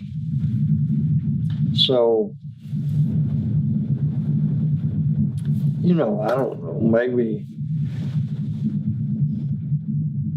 I thought it would happen at one time in my lifetime. And I told Vince it did. I said, what are you going to do, Vince, when you succeed and put us all out of business? He said, wrestlers can be trained in a closed environment. I said, well, I hope for your sake you're right. I don't believe they can. So, what am I to say? I just hope that, because I have still a fondness in my heart for the McMahons. I hope that the Fox millions and millions and millions of dollars don't give them a false feeling of success. Because the only measure of success is how many eyeballs are watching you every week, not how much your bottom line is in money. Right, because there has to be another contract after that. Yeah, and I mean, if television is a cruel, cruel game,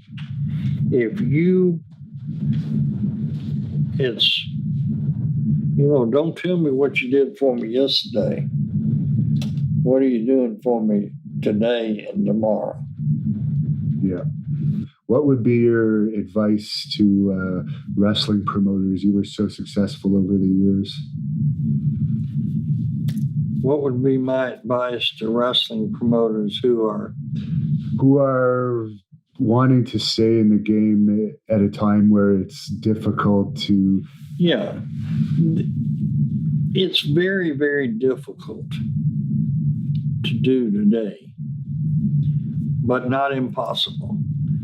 My mantra, and what I think is responsible for us lasting so long, and when you can consistently draw 7,000 to 11,000 people once a week in any town, whether it's New York City or Los Angeles, it's really phenomenal.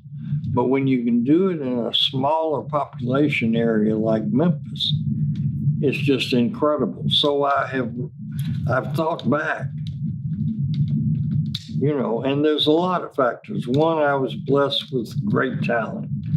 One, I had a TV station that was a major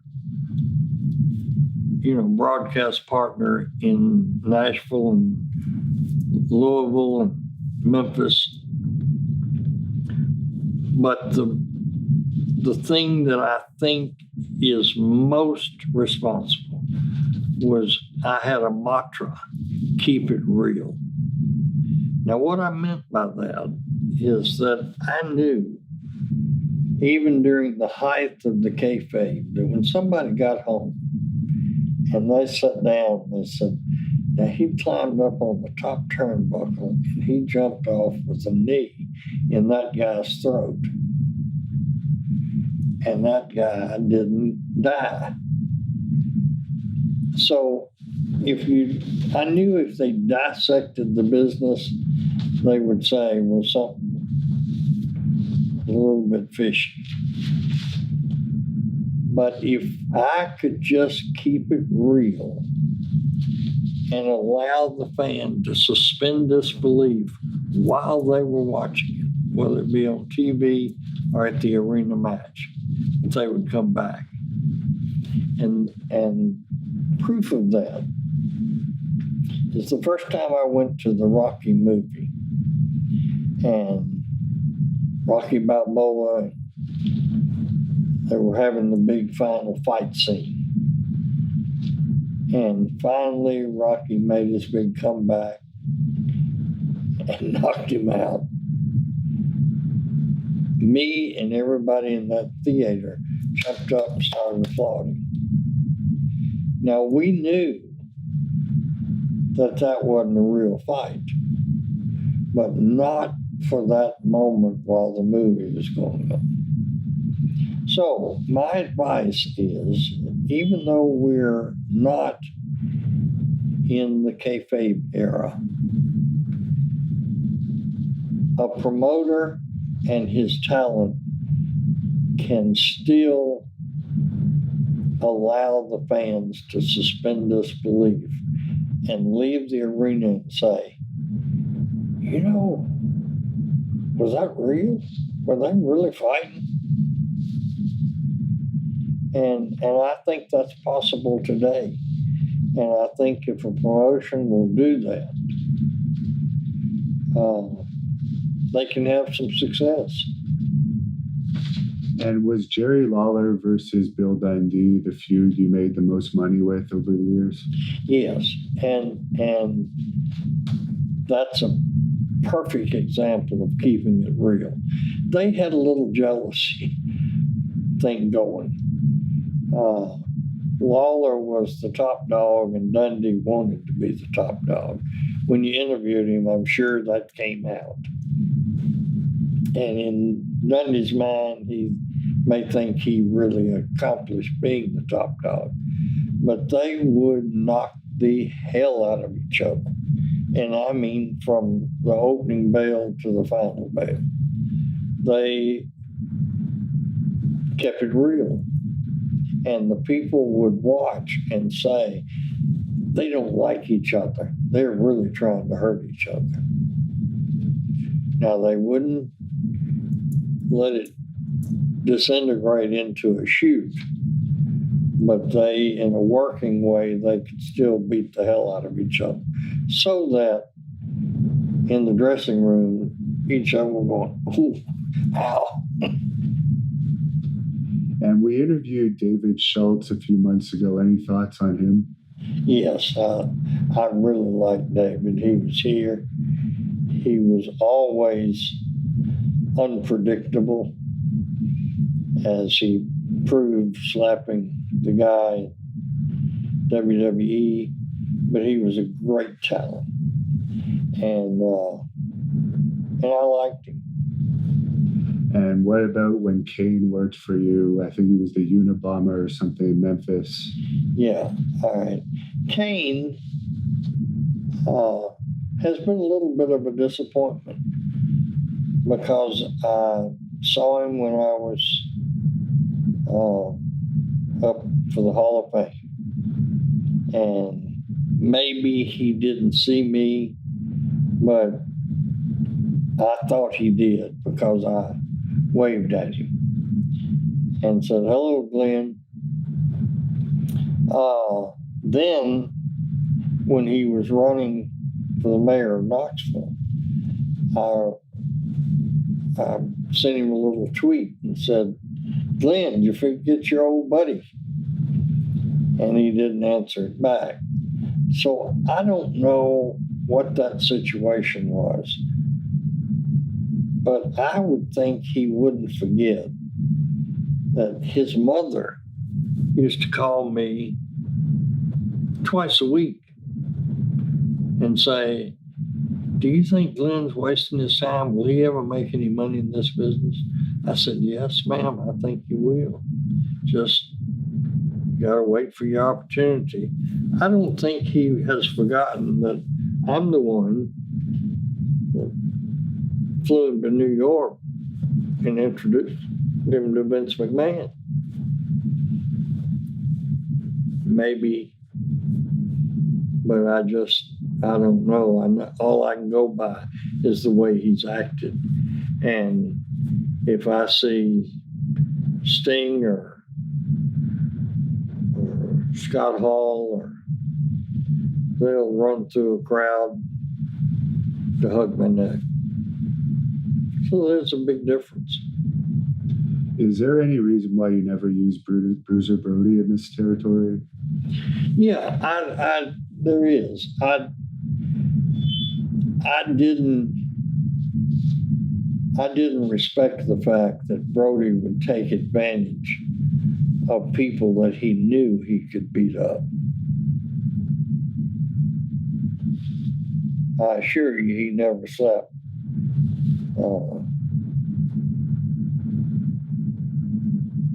Somebody around that was his equal. He wouldn't have abused Scott Steiner or somebody like that. And so, I thought he was a bully. And for Abdullah the Butcher, you told me off camera his style just wouldn't have meshed well for you here in Memphis. I didn't like him either. I thought he might have been a little touched in the brain. I mean, in this business, if you are a talent and view yourself the exact same way as if you're in Hollywood making a movie, in the territory days, we didn't have UFC. And so I didn't mind telling any wrestler how big they were, who they were. You're in a phony business and you're trying to act like a tough guy. That's bullshit. You're in theater, act like a professional. And so I didn't like the guys that were. I mean, I saw Brody, he was in Memphis maybe twice, and just senselessly hammer somebody that couldn't have beat Brody's wife if he was married. I don't like to think about that. And finally, that was a little bit of advice for wrestlers out there to keep in mind that it is show business. But is there any advice you have for upcoming pro wrestlers that might be watching this?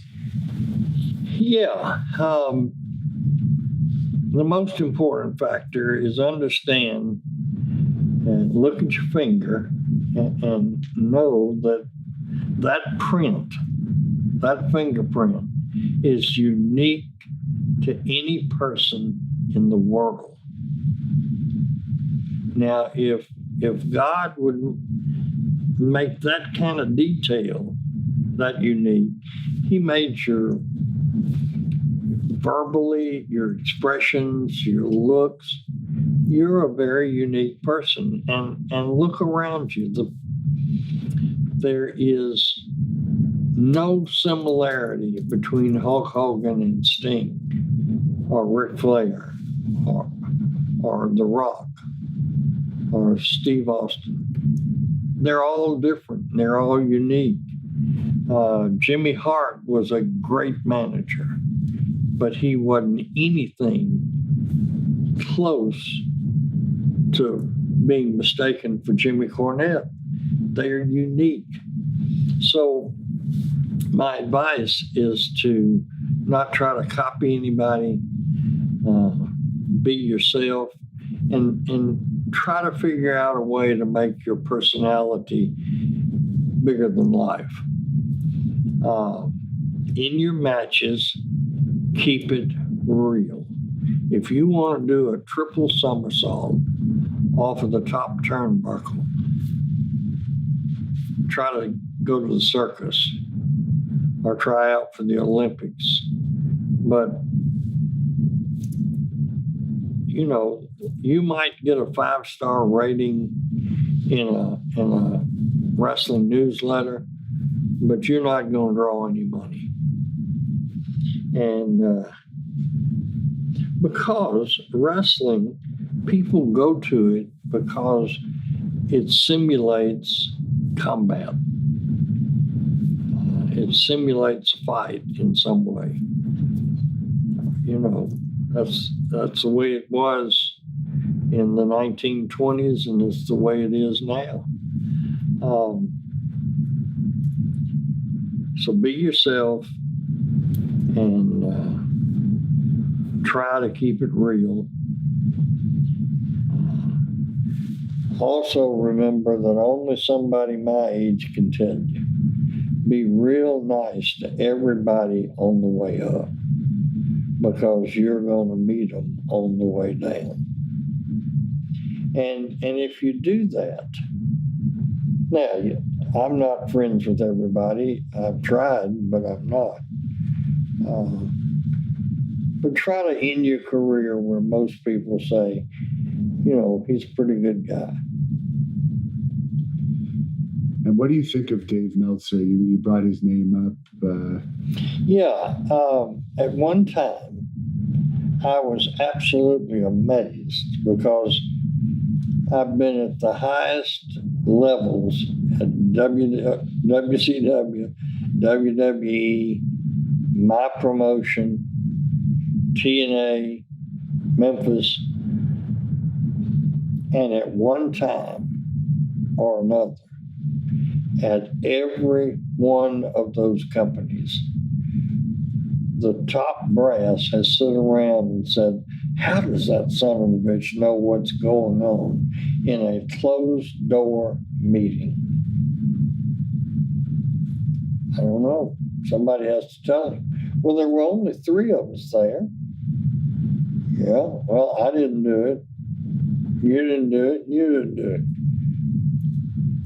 He couldn't have our office wired down here in Titan Towers or in WCW. I don't know how he knows. And, I got out of the business, and I was in the construction business for,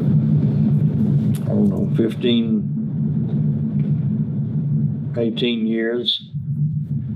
And so I don't know what their status is now, but I know at one time, Wade Keller and Dave Meltzer seemed to know what was going on everywhere. And their rating system, I think, was a huge part of hurting the wrestling business, because people got to where they thought being a gymnast was paramount to a great match. And I just thought it killed the match and told the people this isn't real. And now apparently they're even giving 6 stars, which baffles my mind, because in the movie business, you'd never go beyond a certain number of stars. But that hurts. I guess they have to outdo each other.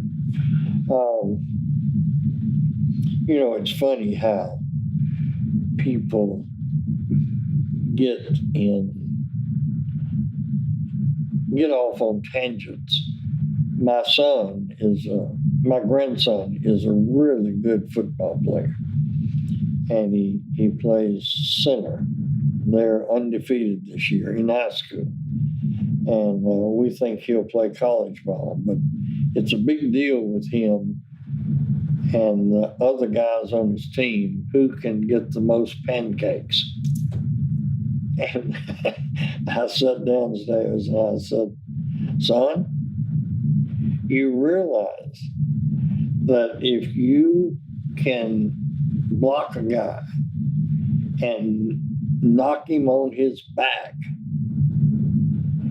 and be on top of him, what you call a pancake, means he's not worth a damn? Because you can't do that to somebody that you're equal.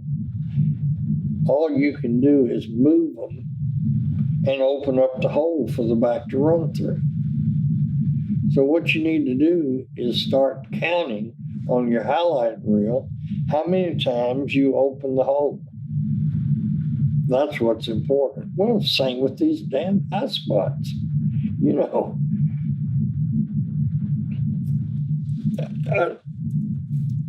I had a guy one time that did that.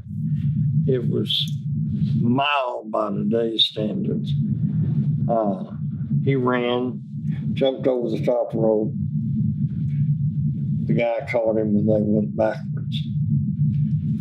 And I had a little old lady that was a regular at Memphis, and she caught me back at the back of the Mid-South Coliseum, and she said, "Jerry, why don't you tell," let's say it was Jerry Lawler, "why don't you tell Jerry Lawler the next time that guy comes running and jumping in that ring, he don't have to catch you. If he'll just move out of the way, that guy will bust his head open like a watermelon." And I'm thinking,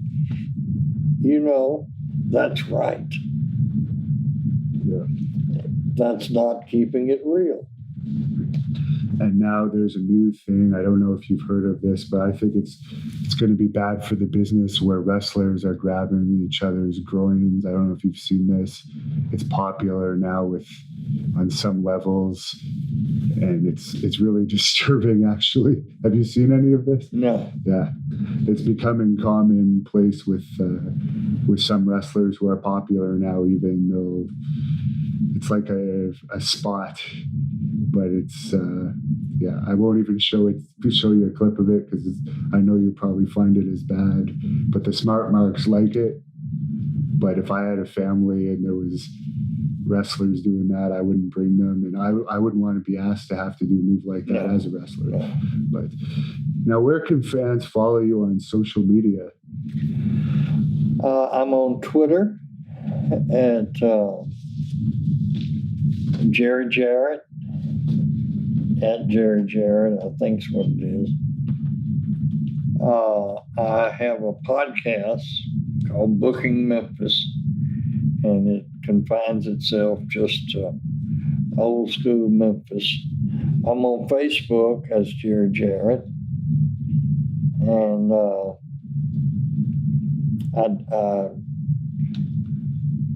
I wasn't active on social media other than sharing pictures with family on Facebook. But, I've got my little dream of Olympus Wrestling Star Search that Barry Bloom out in Hollywood said, "Oh, you've got to get a social media footprint." I said, "What is that?" And he said, "Well, where they can follow you, the people on social media." So they kind of tried to bring me current with 2018. And now that you mentioned Barry Bloom, there's one guy I forgot to ask you about. I know Barry Bloom represented him at one time, but Jesse Ventura, I know he went through Memphis and he went on to become governor of Minnesota. Yeah. Jesse, great guy, great talent. Wasn't in Memphis a lot, but he would come every time I'd call Vern. And I like to hear him talk because he had a deep, deep baritone voice, as you know, or has. But last time I saw Jesse, he almost looked like a hippie. Has he changed? I think he lives in Mexico for part of the year and then only comes back to the States when it warms up in Minnesota, from what I understand. So he really is a hippie. I think so. I think he likes to get away from the public. I thought, that's a long way from having WWE costumes, and it's a long way from being the governor, but everybody to their own. Maybe he had a deep-seated desire to live in the 60s. And is there any final thought that you want to leave us with to close this interview off? No, I appreciate you. I hope the fans appreciate Hannibal TV and that you travel all over the country to find people and that will talk about wrestling. And I appreciate the fact that you're keeping what I gave my life to alive. So we are at Jarrett's home in Franklin, Tennessee, and he's going to give us a tour of his lovely house as well as his office. It has some nice artifacts in it. If you're ready. Yeah. So we're out in your backyard right now, right? Yes. This is where I have my coffee. Wow. The geese and the ducks come in. I have my coffee here, and my hobby is cooking. So I've got my little kitchen out here, and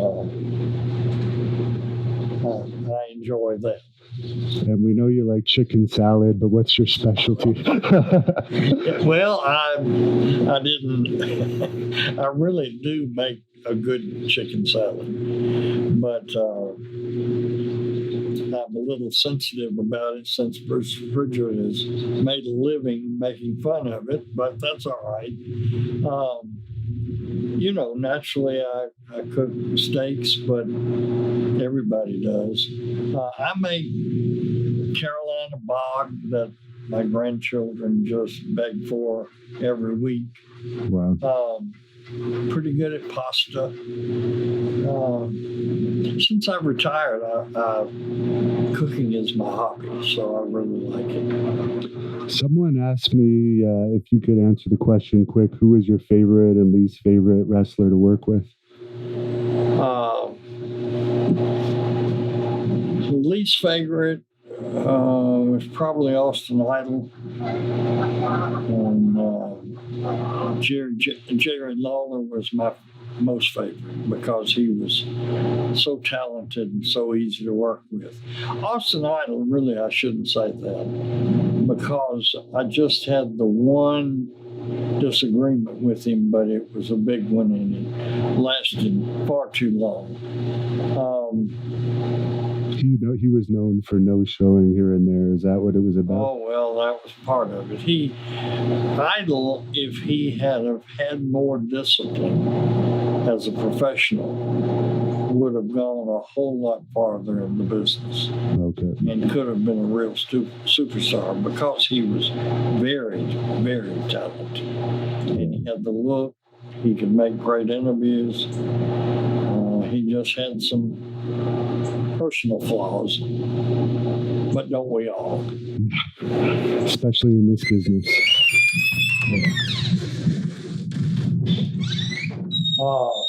I don't know how much you can see or how much light. This has a light on it, so we could see all right.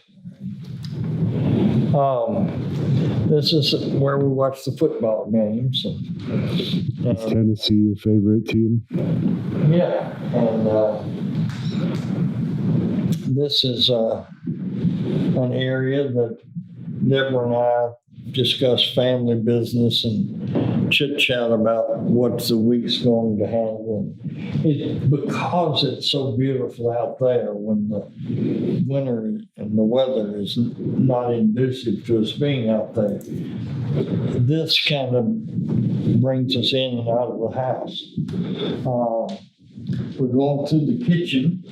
There's a fan that just had a quick question for you on here. If you had ended up taking over the WWE, if Vince had gone to jail, what direction would you have taken the company? Well, I think I would have accelerated the contributions I made.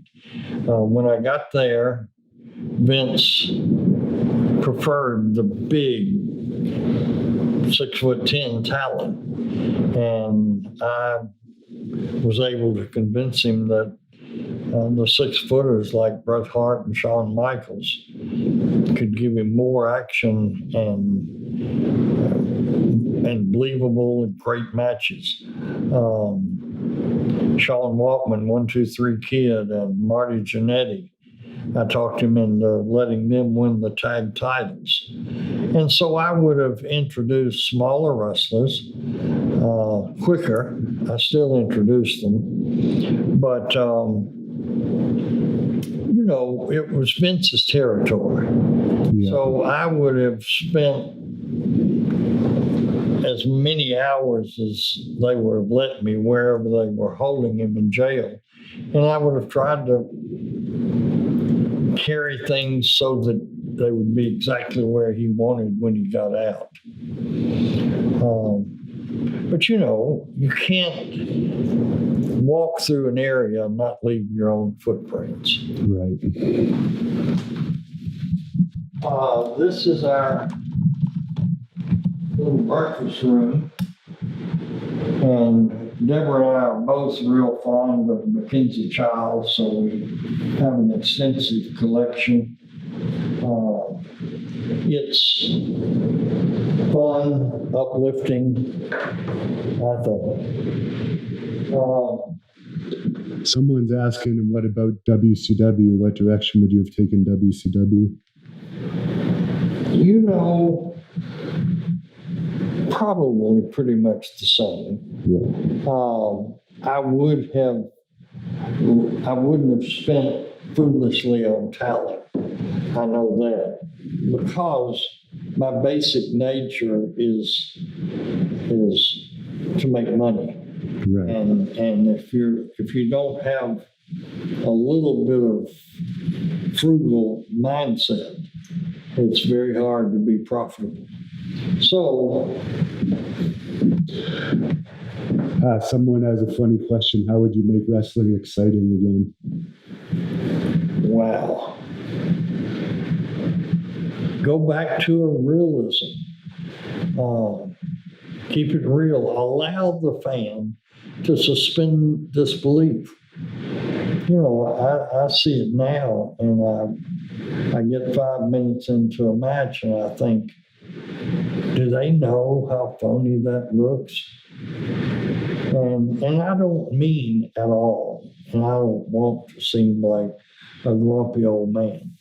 God's blessed me, and I am better off than I ever deserve. But the wrestling that I love seems to be like the dinosaurs. It's just gone.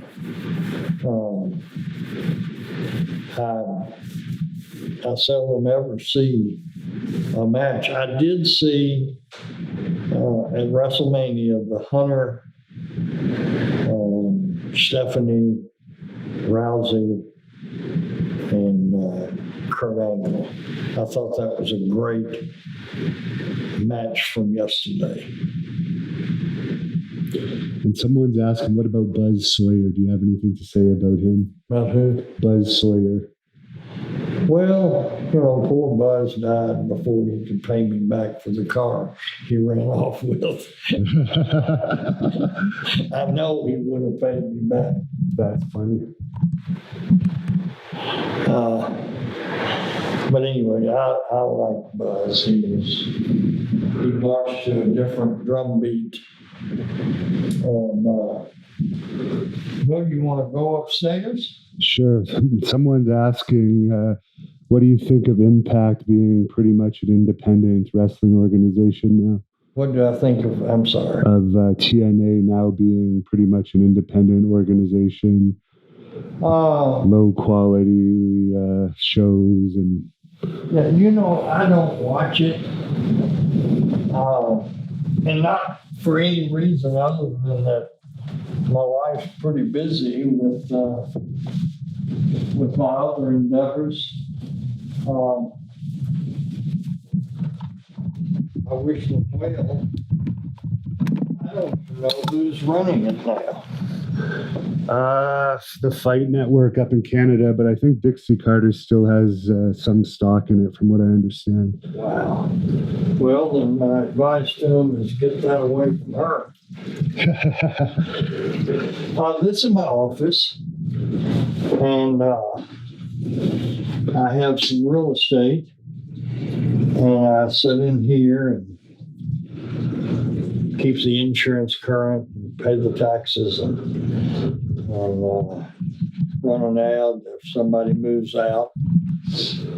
It's fun. I get to interact with the tenants from time to time. This is a big part of my life story right here. That home is my Florida home that Deborah and I owned for about 12 years in Sanibel Island. And we had fun raising the kids there. That's my boat, the Cloud 10. It was a 53-foot Hatteras. And there it is in the backyard. And this is Cumberland Place. This is where I raised the kids. We lived there 25 years, 26 years maybe. The ram on the left was the ballroom that I converted into a huge dining room when I started eating more than I danced. And that's where Sting and Ultimate Warrior, we locked up and rolled around on the floor. We made videos there at the farm. The Kamala video was made on a lake about 500 yards behind this house. And we put dry ice in it and made it bubble up and look like a cauldron. What did you think of him as a character? We just interviewed him yesterday. Yeah, no, I really liked him. He was a humble general giant. And, I told him, I said, we called him Sugar Bear. He wrestled with Sugar Bear Harris. And I would say, Sugar Bear, don't ever throw a punch. You throw the worst punch that's ever been in the wrestling business. Just chop. And he told me one time, nobody else told me how bad my punches were. I appreciate you telling me because it made me a lot of money. I take the grandkids on cruises. And so here's our collection of ships. We've taken 2 or 3 on some of them, but I just have one replica. Someone's asking what you think about Jerry Lawler's son passing away recently. That was really tragic because Brian had so much talent and very intelligent, and he just had a demon, like unfortunately so many have in this business, and it got the best of him. But Brian had a great career with the WWE. And he was a good person. And here's what's the real tragedy. Brian was an absolute teetotaler that was like his daddy and had never drank a beer or done any drugs for the bulk of his life. And then he got addicted. And that's a good lesson that no matter how talented you are or what your station in life is, if your body and metabolism is such, all it takes is trying it one time, and your life's ruined. So, yeah, that was very sad. Jamie Dundee's brother-in-law says hello to you on there. He says he's watching that. And speaking of Jamie Dundee, do you think there's hope for him? I've seen some videos of him. Well, Jamie is another one that is very, very talented. And I don't know what the story is with the estrangement between him and Bill, but I wish they would patch it up. I want to tell whoever's listening if they'll pick up the phone and call him and tell him there's only one Bill and he won't be around forever. That's because that hits so close to home, what I went through with Jeff. I really feel bad about Jamie and Bill. And you answered this in the shoot interview, but someone's asking you if that's your real Twitter that you post tweets on all the time. Yes. So that's at Jarrett, right? Yes. Okay, perfect. And these are your fish, I guess? Oh, yeah, that's my little aquarium. And it needs to be taken apart and a good cleaning. But life gets hectic with grandchildren during football season. Yeah, and you mentioned that in the interview where your one grandson might be going and playing college football eventually. Yeah, he's a real player, and he's a junior. So he's about 6 foot and 260 right now. I'm hoping he ends up out of high school at about 6'2" and 280, and then he'll fit the computer profile. And someone's asking on here what wrestler from the Memphis territory is most overrated and most underrated? Oh. That's really hard. Eddie Marlin teamed with Tommy Gilbert, and that tag team really, I don't think, ever got the credit they deserve. But in my booking, I would feature Tojo or Fargo or myself when I wrestled, or the Fabulous Ones. And in between every program, I would do something with Eddie and Tommy. And they would be that bridge between one hot program and the next one. And so I guess they are the most underrated. The most overrated, probably, I love him as a person, but the world has taken the Andy Kaufman program and blown it, I think, way out of proportion. And if you could rewrite one of your regrets in the wrestling business, what would it be? I think I know the answer to this one after the interview. Yeah, probably getting involved with TNA. Yeah. And any thoughts on Mark Canterbury, who started with you? I think he was Henry Godwin in WWE. Mark Canterbury, he had a farmer gimmick in WWE. Ring a bell. Maybe the fan has it wrong there. Did you ever meet Art Barr, who played Beetlejuice in WCW? No, that was Jeff. Oh, that was Jeff that had a run in Mexico? Yeah, I think in WCW. Oh, really? Interesting. All right, well, we appreciate the tour very much. And is there anything you want to say to close the tour off of your house? No, I appreciate you, and you are always welcome. I'd be glad to join you on any interviews on the phone or podcast, or if you have any questions, or if your fans have any questions.